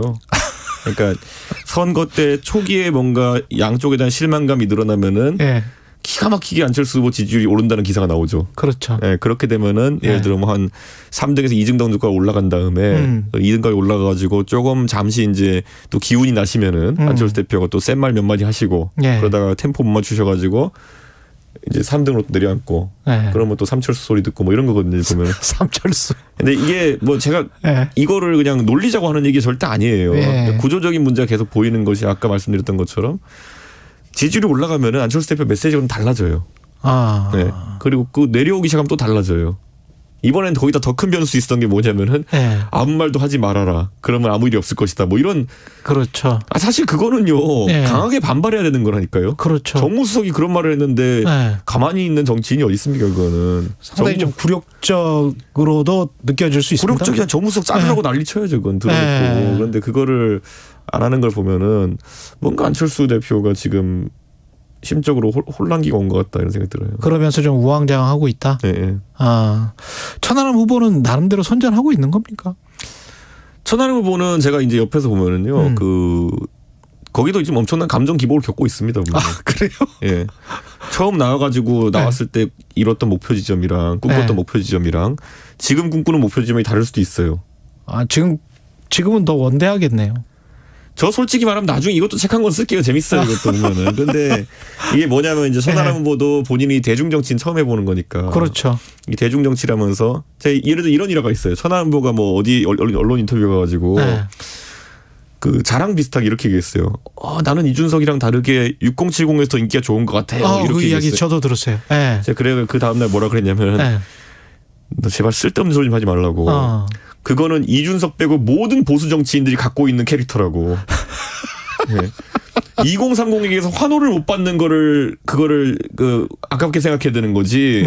모든 보수 정치인은 기본으로 가면 6070이 더 좋아한다. 그러니까 그런 거는 억지로 이제 가스라이팅 당해가지고 이준석과의 차별화를 하겠다 이런 거 당하지 말아라. 왜냐면은 그거는 차별화가 아니라 나는 다른 보수 정치인이랑 다 같아요라고 주장하는 것밖에 안 된다. 저 너른 들판으로 가봐라. 거기에 그 개척할 땅이 훨씬 많다. 그러니까 보수에 있어가지고 뭔가 확장력이 있는 정치인이라는 거는 2030, 40에게 소구력이 있는 대화를 할 수 있는 정치인이 그 확장력 있는 정치인인데 가끔 이거를 이제 젊은 정치인들이 가스라이팅 당해가지고 어르신들한테 이쁨 받는 보수 정치인이 되었어요를 자랑을 하는 경우가 있어요. 그게 아니라 그거는 노바디라는 거예요. 그건 진짜 그거는. 노바디가 될 수 있다. 지금 최경영 기자가 만약에 국민의힘 후보로 나가가지고 예를 들어서 어디 서울에서 출마한다.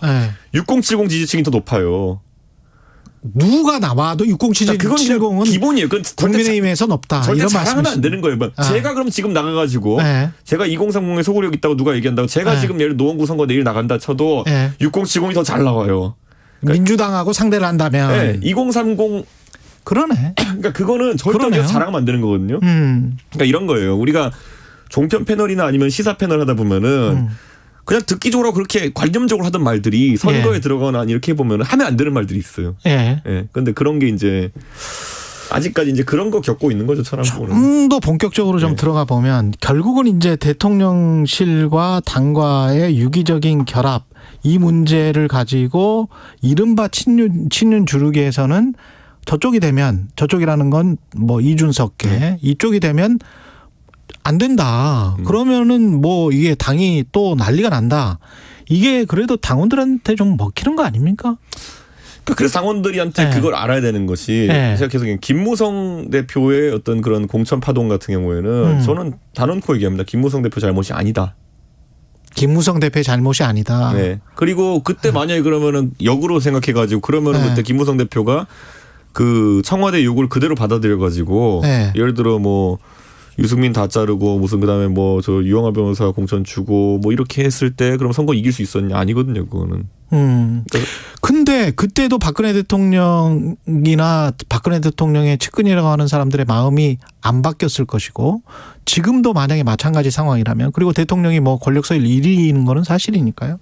그렇게 되면 혹시 또 마음에 안 드는 사람이 당대표가 되면 그러면 또 바뀔 수도 있는 거 아닌가라는 불안감이 있잖아요. 비대위로 간다거나. 그러니까 여러 가지 사례가 계속 있어요. 보면 이명박 대통령 같은 경우에는 본인의 어쨌든 적수라고 할 수 있는 앙숙이라 할 수 있는 박근혜 대통령을 그 당시에 비대위원장으로 앉혀가지고 총선 승리를 하죠. 19대 총선에.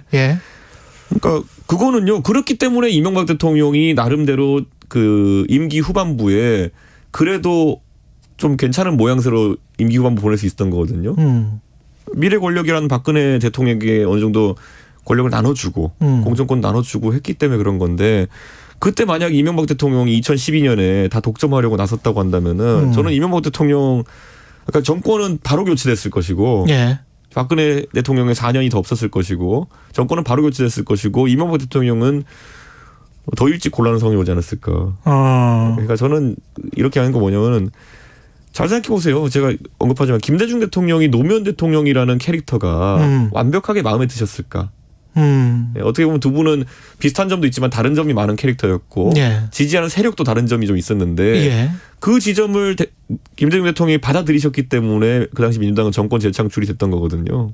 제가 근데 또 그 반대로 말씀드리면은 문재인 대통령 진짜 견고한 지지층이 있었고 40% 지지율 유지했지만은 막판에 그 5% 10%를 얻는 것을 얹어줄 수 있는 것은 이재명이라는 어떤 새로운 대권주가 떴을 때 그에게 어느 정도 공간을 열어주느냐의 문제였거든요. 제가 봤을 때는. 그런데 문재인 대통령이 아주 완벽하게 이재명 후보에게 공간을 열어주진 않았어요. 제가 봤을 때.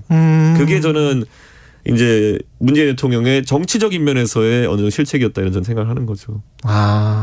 공간을 계속 확장을 해 나가는 것이 국민의힘한테는 훨씬 더 유리하다. 그게 이제 그 보수가 개혁성을 지키면서도 영토를 확장하는 길이다. 뭐 이렇게 이제 말씀을 하시는 거네요. 근데 오히려 좁혀지게 만들고 있는 쪽은 대통령실이나 아니면 대통령을 옹호한다고 하는 친윤 그룹이다. 이렇게 지금 생각을 하시는 거고. 그러니까 저는 이런 생각해요. 지금 나름 그 윤핵관들은 자신들이 가진 모든 선거 스킬을 동원해서 저는 선거를 하고 있다 생각해요. 우린 좀 보면 웃기긴 하지만은 그 자기들이 선거에서 생각나는 거 다 해가지고 덤비고 있거든요. 그런데 보세요. 뭐 어설픈 무슨 뭐 젊은 사람 잡는답시고 뭐 위촉장 뿌리다가 이준석을 김기현 서포터즈 만들고 제가 김기현 서포터즈예요 지금. 아 그래요?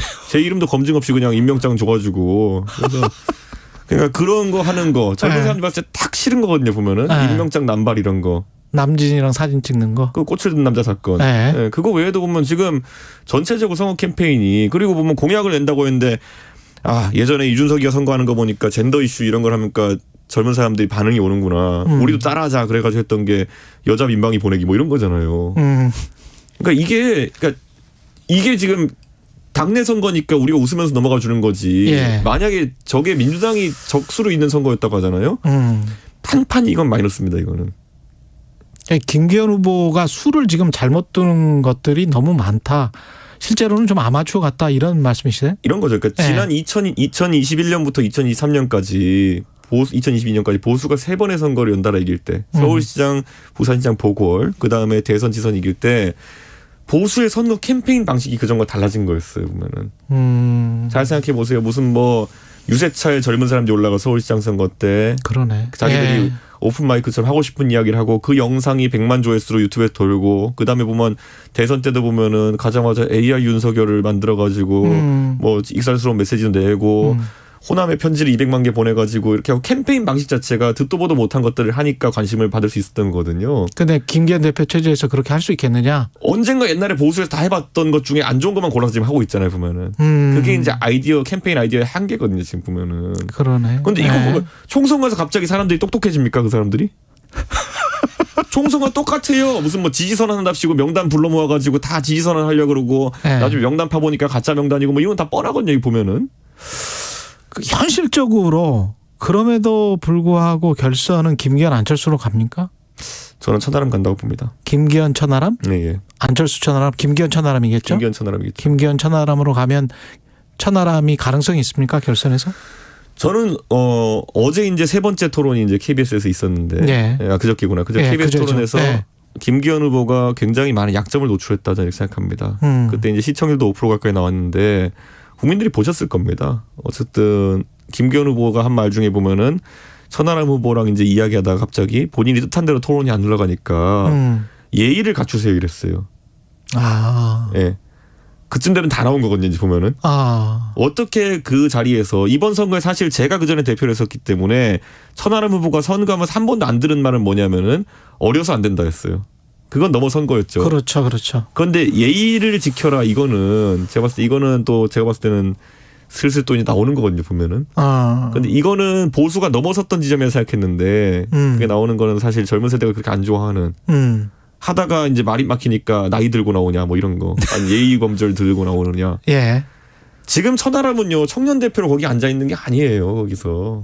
천하람은 당당하게 당원들의 상당한 지지를 받고 있는 대표 후보로 나와 있는데 거기서 예의가 뭐 천하람이 욕을 했습니까? 예의가 왜 나와요 거기서? 최고위원은 어떻게 보세요? 이른바 이준석계가 2명, 1명 어떻게 보십니까?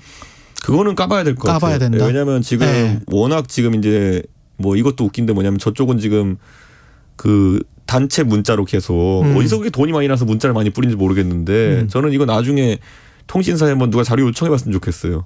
민주당 국회의원이 누군지 해가지고 요청해가지고 도대체 이번 전당대회 얼마를 쓴 거냐.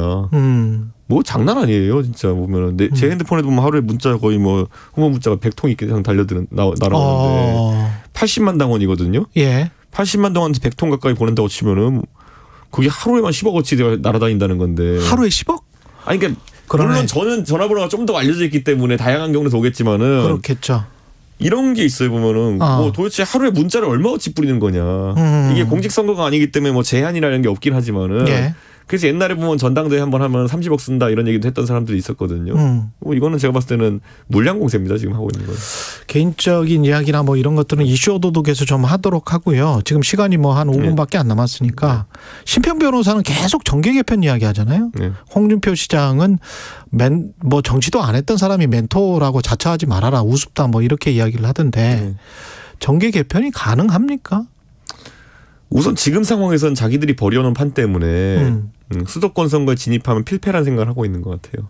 만약에 되면 김기현 대표가 되면 그냥 대통령실에서 봤을 때 본인들이 지금 해놓은 걸 봤을 때 예, 지금 김기현 대표가 아니라 솔직히 이준석이 해도 지금은 수도권 선거에서 제가 머리가 아플 것 같거든요.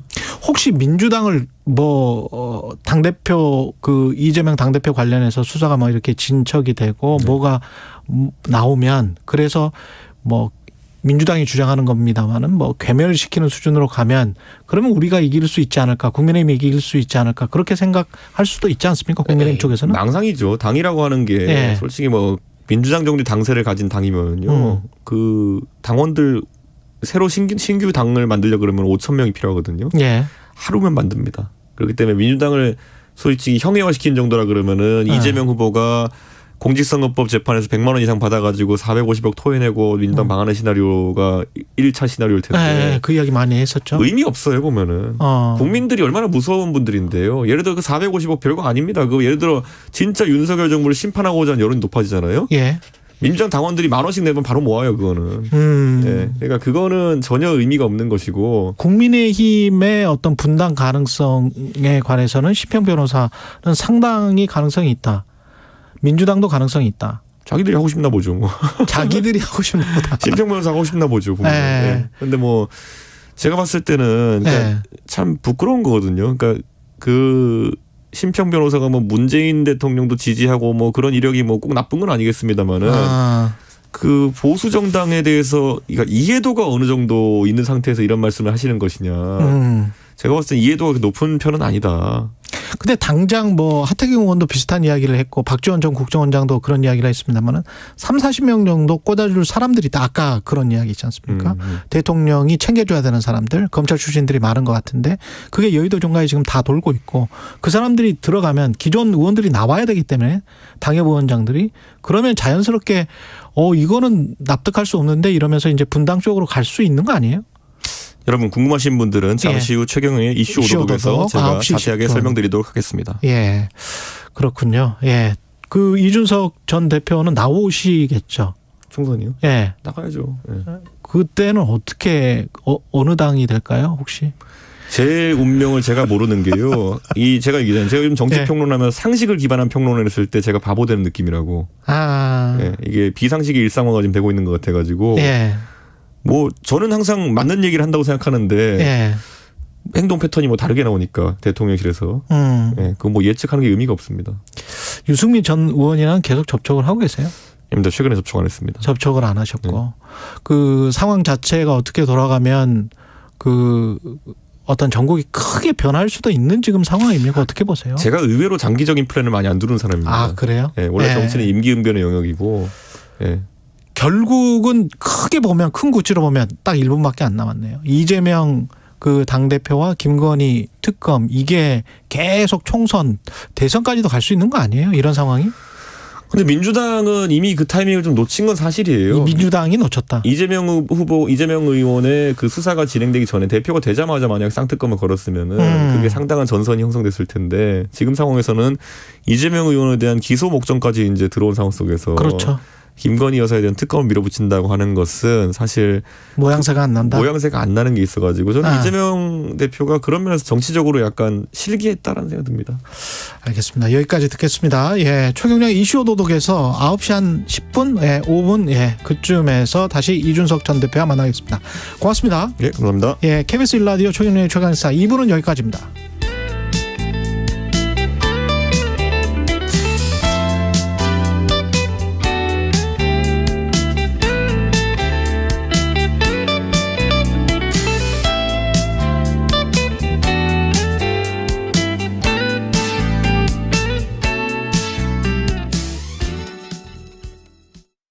잠시 후 8시 반부터 일부 지역국에서는 해당 지역 방송을 보내드립니다. Welcome to my world.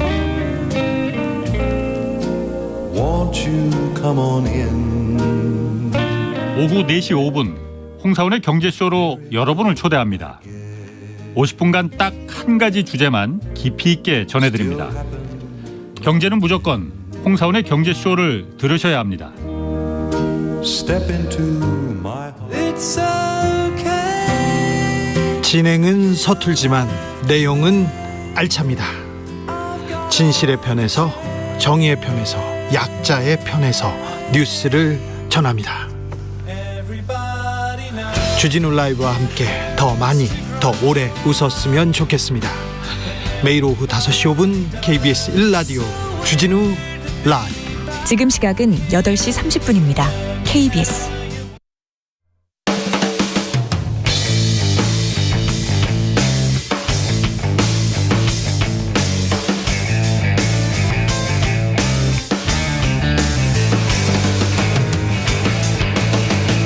최경영의 최강 시사. 네, 27일 체포동의안 표결 앞두고 3일 남았군요. 이재명 대표가 어제 기자회견을 열었고요. 검찰의 영장 청구 부당성을 조목조목 반박했습니다. 관련해서 자세한 이야기 이재명 대표의 오랜 동지이기도 합니다. 민주당 정성호 의원 나오셨습니다. 안녕하십니까? 네, 안녕하세요. 예. 어제 기자회견은 법치탈을 쓴 사법사냥이 일상화된 폭력의 시대, 이게 가장 큰 워딩이었던 것 같습니다. 이야기였던 것 같고, 어떻게 생각을 하십니까? 동의는 하십니까? 지난해 그 대통령 선거 이후에 이재명 당대표에 대한 검찰의 수사 행태라든가 또 그 압박의 강도를 보면 전 충분히 할 수 있는 얘기라고 생각합니다. 예. 거의 하루도 빠지지 않고 이재명 당대표에 대한 수사 과정들이 그냥 그대로 언론에 그대로 유출되고 있는 상황 아니겠습니까? 예. 증거 하나만 어디서 나오게 되면 증거 해설해 갖고 또 언론에 나오고 있고, 거의 일방적인 검찰의 주장만이 난무하는 상황에서 무죄 추정을 받는 또 피의자로서 당연히 항변할 수 있는 거 아니겠습니까? 예. 저는 그걸 갖고서 과하다, 지나쳤다는 그런 말씀하시는 분도 있는데 전 동의하기 할 수 없다고 생각합니다. 이 정치 탄압이 되려면 배후에 이제 윤석열 대통령이 있다, 이렇게 이제 전제를 할 수밖에 없는데 네. 있다고 보시는 거예요? 아니 최근에 이번에 체포 동의안이 국회에서 부결되면은 영장 청구가 이번에 그치지 않을 것. 다라고 대통령실 관계자가 얘기하지 않았습니까? 예. 그런 과정들 보면은 충분히 의심할 수 있고요. 그다음에 윤석열 대통령이 검찰총장 출신 아니십니까? 사실 예. 오랫동안 검찰에 와 있고 윤석열 총장실의 검찰이 가장 상명하복 체계가 다시 회복됐다고 얘기를 하고 있습니다. 그런 상황에서 일선 검사들이 제1야당의 당대표, 그다음에 대선 주자였던 사람에 대해서 이렇게 집요하고도 또 철저하게 수사한다는 게 가능하겠습니까? 대통령의 제가 없이. 홍준표 시장은 대통령이 단임제인데 네네. 이게 어떻게 정적 제거냐 이렇게 이야기를 하더라고요. 그 이후에 어떤 정치보복을 두려워하는 거 아니겠습니까? 그 이후에 정치보복을 두려워하는 것이다. 네네, 예. 그럴 리는 없겠지만요. 네. 예. 영장 청구서 내용을 보면 173페이지나 된다는데. 네네. 변호사시기도 하니까 원래 이렇게 깁니까? 저는 과거에 제가 국가보안법 위반 사건들 변론할 때 이런 공소장 보고는 전 근래는 못 봤습니다. 그 후에. 아니 공소장 쓰려고 하면 범죄 구성 요건에 맞게 내용 설명하고 범죄가 소명됐는지, 이게 사안이 얼마나 중대한지, 그리고 도주 및 증거인멸에 우려가 있는지 간단간단하게 설치하죠. 사실은. 이렇게 장황하게 더구나 감정적 표현들을 갖다 섞어 갖고서 이렇게 쓰는 경우는 좀 근래에 보질 못했습니다. 감정적인 표현들도 거기에 있어요. 거기 시종농단을 했다, 내로남불했다, 아시타비 했다. 뭘 했다고요? 아시타비. 나눠 놓고. 내로남불은 아시는 것좀 그렇고요. 그다음에 삼축동자도 아는 얘기다. 이런 식의 감정적 표현들을 섞어갖고 쓰는 공소장은 좀 언론에서 일상적으로 쓰는 말들을 썼군요. 예. 근데 매우 부적절하죠, 사실은. 예. 근데 한동훈 장관은 특권대에 숨지 말고 판사 앞에서 하면 될 이야기다. 네. 이렇게 이제 기자회견에 대해서 비판을 했습니다. 네. 저는 그런 식의 얘기를 하는 법무부 장관을 본 적이 없습니다. 현재 진행되는 수사 중인 사건들, 재판 중인 사건에 대해서 유죄 예단을 갖고 법무부 장관이 늘 그렇게 이야기하는 경우가 있었습니까? 저는 본 적이 없어요. 오히려 우리 헌법에 유죄의 확정 판결이 받기 전까지는 무죄로 추정한다고 되어 있습니다. 범죄 혐의자도 자기 방어권에서 충분히 설명할 수 있는 거거든요. 더군다나 검사가 아니면 알 수 없는 수사 과정이나 내용들을 거의 매일 공표하고 있습니다. 수사하면서. 이런 상황에서 당사자가 자기 변론도 못합니까? 저는 오히려 법무부 장관이나 검찰총장에게 수사 내용 흘리지 말고 구속영장이나 아니면 공소장으로 얘기해라. 원래 검사는 공소장으로 이야기하는 겁니다, 사실. 그렇죠. 예. 예. 이게 뭐 하는 짓들입니까, 사실 이게? 예. 근데 한동훈 장관은 왜 이런 말들을 계속 할까요? 뭐 매우 정치적인 분이시고요. 예. 예. 그 다음에 어쨌든 뭐 여야에서 한동훈 장관이 다음에 정치하지 않겠냐라는 뭐 얘기를 많이 하고 있죠. 예. 그런 정치적 행보를 보고 있습니다. 국민의힘은 여론전을 민주당이 하고 있다. 이렇게 주장을 하고 뭐 방탄국회 이야기는 계속 이야기를 해왔고요. 현재 여론전을 누가 하고 있습니까, 사실은요? 검찰이 하고 있는 거 아니겠습니까? 여론전은 검찰이 하고 있다. 예. 수사 기소의 전권을 갖고 있는 검찰이 수사 내용 흘려가면서 여론전, 유죄 예단을 갖게 만들기 위해서 여론전을 검찰이 하고 있는 거죠. 예. 체포동의안이 오면 27일 날에 투표를 하면 무기명 투표인데 어떻게 보세요? 물론 뭐 이게 무기명 비밀 투표이기 때문에 뭐 내용은 저희가 알 수는 뭐 결과를 예상할 수는 없겠죠. 예. 다만 그 체포 동의안의 뭐 당부에 대해서보다도 영장 청구 그 자체가 부당한 게 아니냐라는 여론이 당내에 많이 형성된 것 같습니다. 예. 아니 이게 그동안 수사 과정들을 봤을 때 검찰의 수사가 매우 과도했다. 검찰권을 남용했다 이런 말씀도 많이들 하시고요. 그다음에 결국 그렇게 오랫동안 수사를 했는데 결정적 증거가 없는 거 아니냐. 범죄가 제대로 소명된 게 아니냐. 되게 뭐뭐하더라라고 하는 그런 것들. 또 공소장 내용을 봐도 그렇습니다. 그런 측면들을 봤을 때 이건 뭐 영장 청구 자체가 잘못됐다라고 하는 의견이 있기 때문에 체포동의안에 대해서도 의원들이 합리적으로 판단할 것을 보고 있습니다.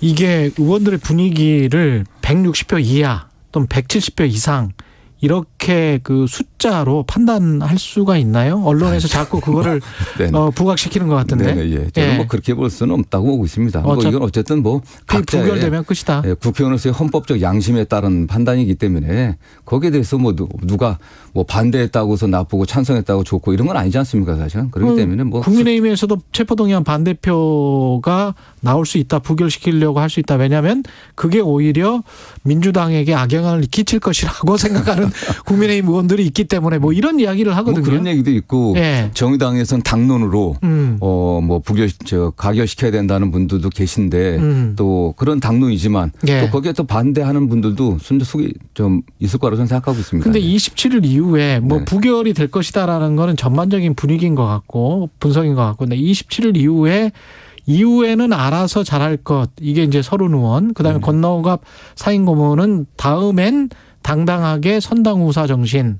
이거는 부결 후에 뭔가 이재명 대표가 거짓 표명해야 된다 이런 뜻일 것 같은데요. 저는 뭐 그렇게 해석하기보다는요.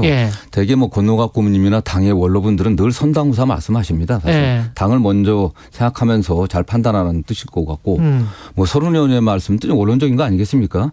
그 이후에 어떤 뭐 검찰에 다시 영장을 재청구한다든가 여러 가지 상황들이 있을 텐데 뭐 당내 통합을 잘 유지하고 또 의원들의 의견을 잘 수렴해서 잘 판단하라고 하는 뭐 원론적인 얘기 아닌가라는 생각합니다. 이 유인태 전 사무총장 같은 경우는 그냥 영장 실질 심사를 받아라 다음에는 이렇게 지금 조언을 하고 있는 거 아닙니까? 네네. 그럼 뭐 어쨌든 뭐 그 상황이 어떻게 될지는 모르겠지만 지금 국회가 이제 회기 중에는 어쨌든 그 체포동의안이 자동으로 오니까 뭐 제출해야 되고 국회 의결을 거쳐야 되지 않습니까? 그러나 지금 뭐 국회가 일부에서는 국회를 다시 여는 거에 대한 여러 가지 갑론을박이 좀 약간 있는 것으로 알고 있습니다. 국민의힘에서는 그럼 문제는 지금 국회법에 지금 상시국회로 국회법이 개정되면서 2월, 3월, 4월, 5월, 6월 계속 국회 열게 돼 있습니다, 사실. 그게 뭐 여야 협의 사항이 아니에요. 그 일정 구체적인 본회의를 언제 열지 이것만 합의하면 되는 거지 열어야 되는 겁니다. 근데 이렇게 계속 가면 뭐 3, 4, 5월, 6월 계속 가게 되면 지금 민주당의 지지율도 그렇고 이게 민주당이 계속 수세에 몰리면서 방탄국회라는 프레임이 계속 강화되고 그러면 민주당으로서는 굉장히 아쉬워지는 거 아니에요? 저는 일단 뭐 수사 기소의 전권을 갖고 있는 검찰이 어떻게 나오냐가 문제인데 저는 검찰이 빨리 지금 한두 달 수사한 게 아니지 않습니까? 수백 군데 압수수색했습니다. 수많은 사람들을 조사했습니다. 빨리 정리를 해갖고 기소를 해야 된다고 보고 있습니다. 기소해갖고 검찰의 일방적 주장만이 국민에게 전달되는 게 아니라 법정에서 양 당사자가 주장하는 내용들이 국민 앞에 공개되면은 저는 반전의 계기가 있을 거라고 보고 있습니다. 오히려 그런 면에서 검찰이 초조한 게 아닌가. 그냥 결정적인 직접적인 증거를 만들지 못했으니까 만약 법정에 갔을 때 좀 쉽지 않을 거라고 하는 그런 상황 때문에 기소를 누르고 있고 또 여론전을 벌이고 있는 게 아닌가 전 그렇게 의심하고 있습니다. 기소하려면 빨리 해라. 빨리 해야죠. 지금 뭐 새로운 게 하나도 없지 않습니까? 그러면 민주당의 이재명 대표 입장은 불구속 기소 상태에서 재판에서 유무죄를 가리면 내가 훨씬 유리할 것이다 이렇게 지금 판단하는 저는 뭐 유무죄 가린 최종적으로 유무죄를 가릴 때까지는 상당히 시간이 걸리겠죠. 예. 좀 검찰이나 여당의 입장은 내년 총선 전까지 총선까지 유무죄가 안 가리기를 원할 겁니다. 검찰이 오히려 유무죄를 안 가리기를 원할 것이다. 저는 그럴 거라고 보고 있습니다. 지금까지 여러 가지 행태를 봤을 때 만약 만에 하나 수사하는 거에서 무죄라도 나온다고 하면 어떻게 되겠습니까? 치명적인 거죠 사실은요. 그런데 두렵죠 사실. 그거 하나만 가지고 끌고 가기에는 그동안에 만약에 뭐 총선 전까지 유무죄가 안 나오고 계속 어떤 부정적인 이슈 또는 부정적인 말들도 나올 거란 말이죠. 예, 주장들도. 그러면 그동안에 쌓였던 어떤 부정적인 이미지 이 사건 의혹죄이기 때문에 그리고 앞으로 쌓이게 될 한 절반 정도의 부정적인 이미지를 더해 보면 총선에서는 굉장히 좀 불리하게 되는 거 아니에요? 저는 오히려 지금까지 지난해 3월 10일 대통령이 당선되었고 5월 10일 취임하셨습니다. 그 이후 거의 10개월 이상 지금 엄청나게 지금 조사를 하지 않았습니까? 저는 뭐 특별한 게 나왔다고 하면 검찰이 이미 공개를 했을 겁니다. 사실. 그런 자신감이 있었다고 하면. 그렇기 때문에 법정에서 증거들 다 제시하고 마찬가지로 이재명 당대표 입장에서도 그 증거에 대한 반증을 제시하거나 탄핵을 한다고 증거에 대한 신빙성에 대해서 문제 제기해갖고 국민들이 보고 있을 거 아니겠습니까? 저는 그렇게 되면 달라질 거라고. 사법적인 거는 그 말씀이 맞는 것 같은데 정치적인 거를 제가 지금 말씀드리는 거죠. 정치적으로 어떤 결단의 순간이 오고 있는 것 같은데 결단을 해서 이재명 당대표가 뭔가 희생하는 듯한 모습을 보이면서도 반전의 계기를 찾는 게 그 변곡점을 찾는 게 있어야 되지 않나. 안 그러면 계속 지지율이 계속 흘러가 내려가는 것 아닌가. 그런 우려가 이제 민주당 내부에 있는 거 아니에요? 일부 그런 의견도 있죠. 다만 어떤 분들이 지금 이재명 당대표가 사퇴하는 거 또는 공천권을 내려놓는 게 신의 한 수라고 말씀하시는데 그렇죠. 신의 한 수가 되려고 하면 일반 국민들이나 정치인들이 예상하지 못한 시기에 예상하지 못한 방법으로 예상하지 못한 내용을 가지고 얘기가 신의 한 수가 되는 거죠. 사실은 저는 그런 면에서는 총선 6개월 전쯤에 대개 공천 그 기획단 선거 기획단이 만들어집니다. 선거 기획단 만들어지고 한 4개월 전부터 공천 준비가 시작되는데 당 안팎의 여러 의견은 들어갔고 이재명 대표도 민주당이 총선에서 승리할 수 있는 그런 방법을 선택하겠죠. 어쨌든 민주당 지금 지지의 핵심은 민주당 당원이나 지지자 중에 한 70% 정도 이상이 이재명 당대표 지지자들입니다. 이분들의 지지와 어떤 지지 강도를 유지하면서 저희가 총선에 임해야겠죠. 그게 어떤 것이 합리적인 건지는 좀 더 고민을 해봐야 될 것입니다. 민주당 입장에서 70가량 30이 있다고 하면 그 30은 리스크 때문에 도저히 안 되겠다. 그래서 같이 섞이면 안 될 것 같으니까 그러면 총선에서 자신들이 선택받지 못할 것 같으니까 따로 나갈 가능성, 분당할 가능성이 있습니까? 저는 그럴 가능성 없다고 그럴 가능성 없습니까? 전혀 없다고 생각합니다. 사실은. 전혀 없다? 왜냐하면 여기서 나간다고 해서 어디서 구제되겠습니까? 사실은. 갈 곳이 어디 있겠습니까?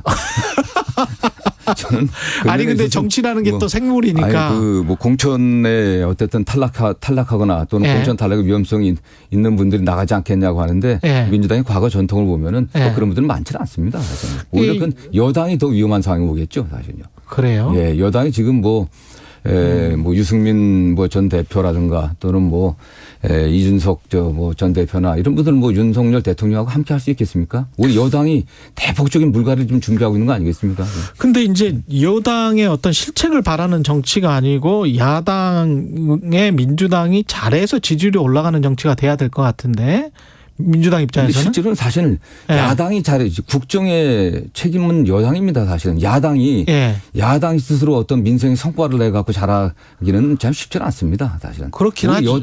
야당은 잘못하지 않는 게 중요하죠. 잘하는 것보다. 잘못하지 않는 게. 근데 이제 뭐 민주당은 억울해 하겠습니다만은 지금 몰려 버렸어요. 방탄 프레임에. 조응천 의원 말에 따르면 이거는 지금 개미지옥 같은 상황이다. 쭉 내려가는 거거든요. 그렇게는 생각하지 않으십니까? 저는 뭐 조응천 의원이 투수통 검사 출신 아니겠습니까? 검사들이 얼마나 집요하고 또 끈질기게 하는지를 알고 있어서 검사들이 앞으로 그래서 그런 걸 할 거라고 생각하는데 저는 그렇게 가지 않을 거라고 봅니다. 이미 그래요?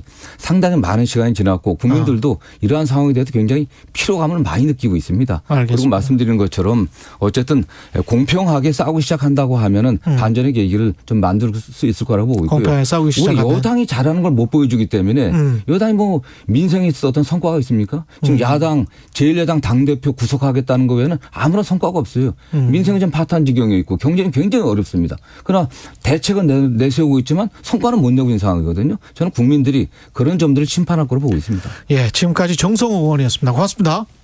감사합니다. 이 시각 출근길 교통정보입니다. 출근 정체는 이제 서서히 풀려가고 있는데요. 다만 여전히 돌발 구간이 많습니다. 서해안고속도로 목포 쪽으로는 순산터널 부근과 매송휴게소에서 비봉 부근, 다시 8탄 분기점 일대로 정체고요. 이후 서평택 부근에서는 사고가 나면서 4차로와 5차로를 막고 처리 작업을 하고 있습니다. 반대 서울 방면으로는 서서울요금소에서 조남 분기점 사이와 또 일찍에서 금천까지 정체입니다. 영동고속도로 강릉 쪽으로도 서창 분기점에서 월곡 분기점 사이와 다시 반월터널에서 부곡 사이로 지나는 차량들이 많고요. 이 사이 둔대 분기점 부근 1차로에서는 장애물을 처리하고 있습니다. 더 가서는 용인에서 양지터널 사이로 정체고요. 이후 덕평 휴게소 부근 사고는 여전히 4차로를 막고 처리 작업을 하고 있어서 덕평에서 호법 분기점 사이로 속도 많이 떨어져 지납니다. 그 밖에 중부 내륙고속도로 창원 쪽으로 창녕 부근 1, 2차로에서는 장애물을 처리하고 있습니다. KBS 교통정보센터였습니다.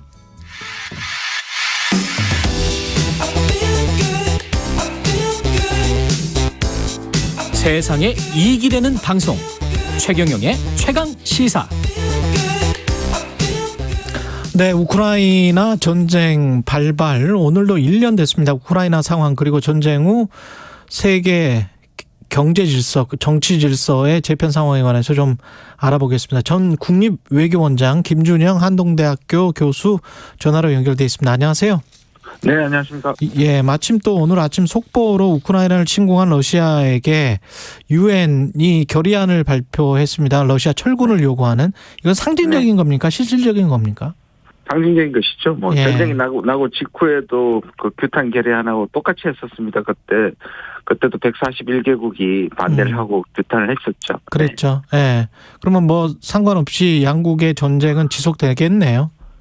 그럼요. 예. 지금 원래 러시아는 전격전을 통해 가지고 쉽게 크림 반도 때처럼 그럴 거라고 생각했었는데 사실 지금은 소모전. 더 이상 계속 지루한 전쟁이 될 가능성이 많습니다. 러시아는 지금 힘들어하고 있습니까? 이게 좀 두 가지인데요. 뭐 전쟁이 안 힘들 수가 없고 지금 최근에 나오는 거 보면 정확한 통계는 알 수 없지만 러시아군의 희생도 굉장하거든요. 그렇죠. 네, 그럼에도 불구하고 묘한 것이 이게 우크라이나에서만 벌어지고 있지 않습니까? 그러니까 지금 직선거리로 모스크바는 450km 정도 되거든요. 그리고 아주 간간히 러시아 쪽으로 포탄이 날아가긴 하지만 전쟁터 자체가 우크라이나에 국한되고 있기 때문에 러시아 국민들한테는 직접적으로 뭐 영향을 못 미치네요. 특히 잘 사는 사람들이 러시아 상류층이 전쟁인지 모르고 생활하는 경우도 꽤 많습니다. 아, 그러면 계속 러시아 국민들이 이 전쟁을 지원 또는 지지할 가능성이 있군요. 그렇죠. 이제 분명히 반전 데모가 있고요. 그다음에 여기에 대해 비판적인 인사들이 있지만 전반적인 부분에서 러시아가 당장의 전쟁을 관두고 푸틴을 끌어내리고 이러한 정도의 힘을 가진 반대 세력은 없다고 보시는 게 맞습니다. 그렇군요. 푸틴이 최근에 그 뉴스타트 신전략무기 감축 협정 중단을 발표를 했는데 이거는 핵무기 무한 경쟁을 하겠다는 뜻인가요? 아니면은 어떤 것일까요? 이게 전체적으로 좀 봐야 되는 의미가요.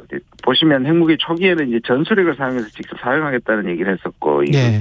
지금 스타트는 전략 핵무기거든요. 근데 이 핵무기를 사용하느냐 안 하느냐는 건 좀 표피적인 거고요.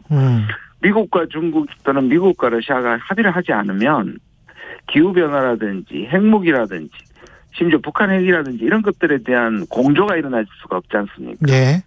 그러니까 러시아 미국이 저렇게 되면 세계적으로 평화를 위한 이러한 협상 자체가 무산된다는 것을 의미하고 또 이것을 노리는 건 뭐냐면 푸틴이 이런 경고를 함으로써 빨리 전쟁을 끝내야 되고 서방이 단결하는 자체가 문제를 해결할 수 없다. 이런 부분의 방점이 더 놓여 있는 것 같습니다. 러시아 영토에 포탄이 안 떨어지는 상황. 그러고 보니까 나토나 미군이 우크라이나에 전투기는 지원하지 않거든요. 예, 맞습니다. 그 이유입니다. 그 이유인 거죠, 지금 이게.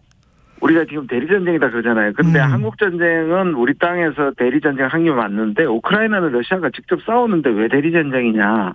라는 얘기를 하는데 실제로 양상은 대리전쟁 비슷합니다. 아까 말씀드린 것처럼 우크라이나에서만 일어나고 있고 또 해외는 계속 무기만 되고 있고 이런 상황이 어느 한쪽을 완전히 압도하지 못하고 있는 거죠. 러시아도 우크라이나를 무차별적으로 공격하는 게 아니라 일종의 제한 전쟁을 하고 있거든요. 우크라이나가 잘 싸우고 잘 버티고 있는 것은 사실이지만 우크라이나의 영토가 피폐화되고 국민들이 희생 나가는 것도 맞거든요. 그럼 이게 장기전이 되면 될수록 우크라이나만 손해가 되는 겁니까? 러시아도 지금 많이 죽고 러시아도 분명히 되지만 그 상대적으로 생각하면 지금 말씀하신 것처럼 전쟁터 자체가 우크라이나이기 때문에 가장 피해를 입는 건 우크라이나일 수밖에 없죠. 그러면 러시아의 전폭기나 이런 것들이 봄에 대공습을 할 수 있다. 이런 분석에 관해서는 어떻게 생각하세요? 아직까지는요. 이거는 이제 서방 언론에서 계속 얘기하는데 아직까지는 제한 전쟁의 명분이 있지 않습니까?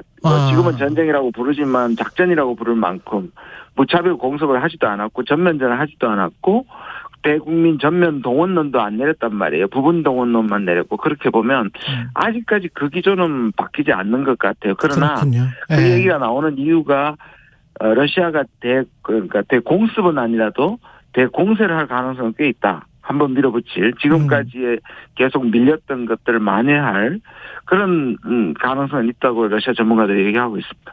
그럼 전쟁이 계속 이렇게 어떤 동부 쪽을 중심으로 해가지고 계속 왔다 갔다 하는 지리한 그때 한국전쟁 한 3년 가는 것과 비슷한 양상이 갈 것이다. 그것을 아직도 지금 그렇게 생각하십니까?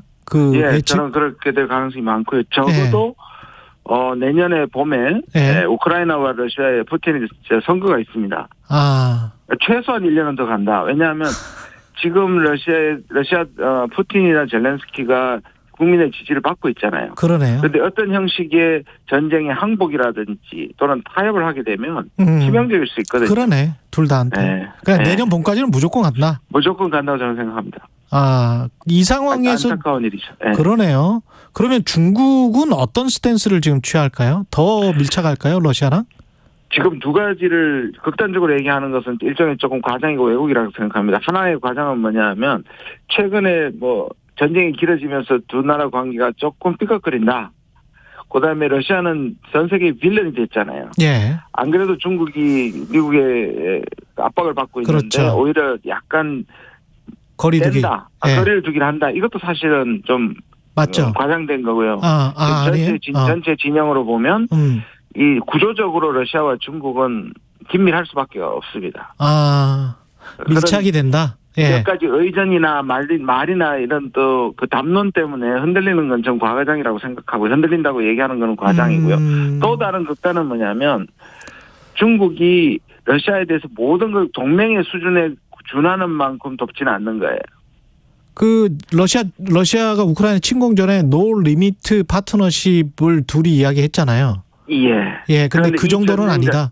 이 전쟁 자체는 중국의 외교 원칙에도 어긋나고 있기 때문에 이 전쟁을 돕는다든지 대놓고 무기를 공급한다든지 군대를 보낸다든지 이런 일은 하지 않을 겁니다. 그렇군요. 그렇게 되면 중국은 어정쩡한 상황이 되지만 그럼에도 불구하고 러시아와 우크라이나 전쟁을 통해서 얻을 거는 또 지금 계속 얻고 있는 거 아닙니까? 그렇습니다. 그래서 이런 얘기를 합니다. 친러적 중립이다. 중국의 자세가 이 말 자체가 말이 안 됩니다만 그런데도 무슨 말씀인지 아시겠죠. 그러니까 친러적 중립이다. 그리고 러시아가 저렇게 버틸 수 있는 것은 중국의 제조업 때문이거든요. 그렇죠. 그러니까 러시아는 에너지 강국이고 쉽게 얘기하면 중국은 제조업 강국인데 이 둘이 합치면 어렵지만 서방의 공세를 충분히 견딜 수 있습니다. 그러면 지금 친러적 중립이 있고 친미적 중립도 있습니까? 친미적 중립은 인도 같은 인도죠. 네, 인도 대표적으로 인도죠. 네, 그렇습니다. 우리는 그러면 어떻게 해야 돼요? 저희는 세 가지가 있지 않습니까? 규탄한 데는 141개국이었고요. 그다음에 그런데 대러 경제 제재에 참여한 금융 제재에 참여한 것은 48개국입니다. 거의 100개국이 작아졌죠. 그다음에 32개국은 군수 물자를 공급하고 있습니다. 아시아에는 일본밖에 없습니다. 근데 우리가 지금 저는 금융 제재까지는 뭐 러시아가 반발하더라도 맞다고 생각하는데 분단 국가로서 32개국에 가서는 안 된다. 저는 그게 레드라인이라고 생각합니다. 근데 미국이 계속 압박하고 있고. 아, 그렇군요. 또 폴란드나 미국을 통해서 우회 수출에 대한 압박이 있기 때문에 이걸 어떻게 버틸지 어떻게 결정할지가 좀 그렇더라고요. 두고 봐야 될 것 같습니다. 미국 언론도 왜 한국이 군수 관련해서 적극적으로 하지 않는지에 관해서 조금 좀 비판적인 시각들이 많더라고요. 그러면 중국이 저렇게 그 미국과 정점에서 그렇게 대립을 하면서 이 전쟁이 끝난 다음에 대만 이야기 있잖아요. 그러면 그때는 어떻게 선택을 해야 되죠? 저는 대만 전쟁에 관해서는 우리가 참여할 수 없다는 부분을 분명히 하고 나가야 된다고 저는 생각합니다. 그런데 지금 미국의 시나리오가 뭐냐면 2027년 시나리오거든요. 뭐냐면 이제 그게 인민해방 100년이 되는 해입니다. 그래서 미국에서 계속 뭘 부추기냐면 2027년까지 대만을 침공할 수도 있다는 얘기가 계속 일본과 미국에서 나오고 있거든요. 일종의 빌드업이라고 봐요. 그러니까 한쪽에서는 그렇게 경고함으로써 중국이 함부로 행동하지 못하게 하는 경고도 있지만 이것을 한미를 묶어서 대만에 대한 얘기를 하기 시작하면 우리가 어쩔 수 없이 마치 대만에 있어야 되냐면 우리도 같이 가야 되는 것처럼 일본은 그렇게 행동하고 있거든요. 그런데 이 부분에 대해서 우리가 확실하게 포지션을 해야 됩니다. 지금 한 30초밖에 안 남았는데 이런 상황이 북한은 좋죠. 그럼요. 북한의 전략적 가치는 굉장히 높아졌죠. 일단 유엔에서 중국과 러시아가 제재에 대해서 전혀 결의안을 못 내게 하고 있고요. 그렇죠. 그러니까 이게 지금 사실 북한이 저렇게 강하게 나오는 이유도 제재가 거의 무력화되고 이들 국가에 대한 중러에 대한 북한의 전략적 가치가 높아지죠. 큰 소리 치는 이유가 있는 거죠. 여기까지 듣겠습니다. 지금까지 전 국립외교원장 김준영 한동대학교 교수였습니다. 고맙습니다. 고맙습니다.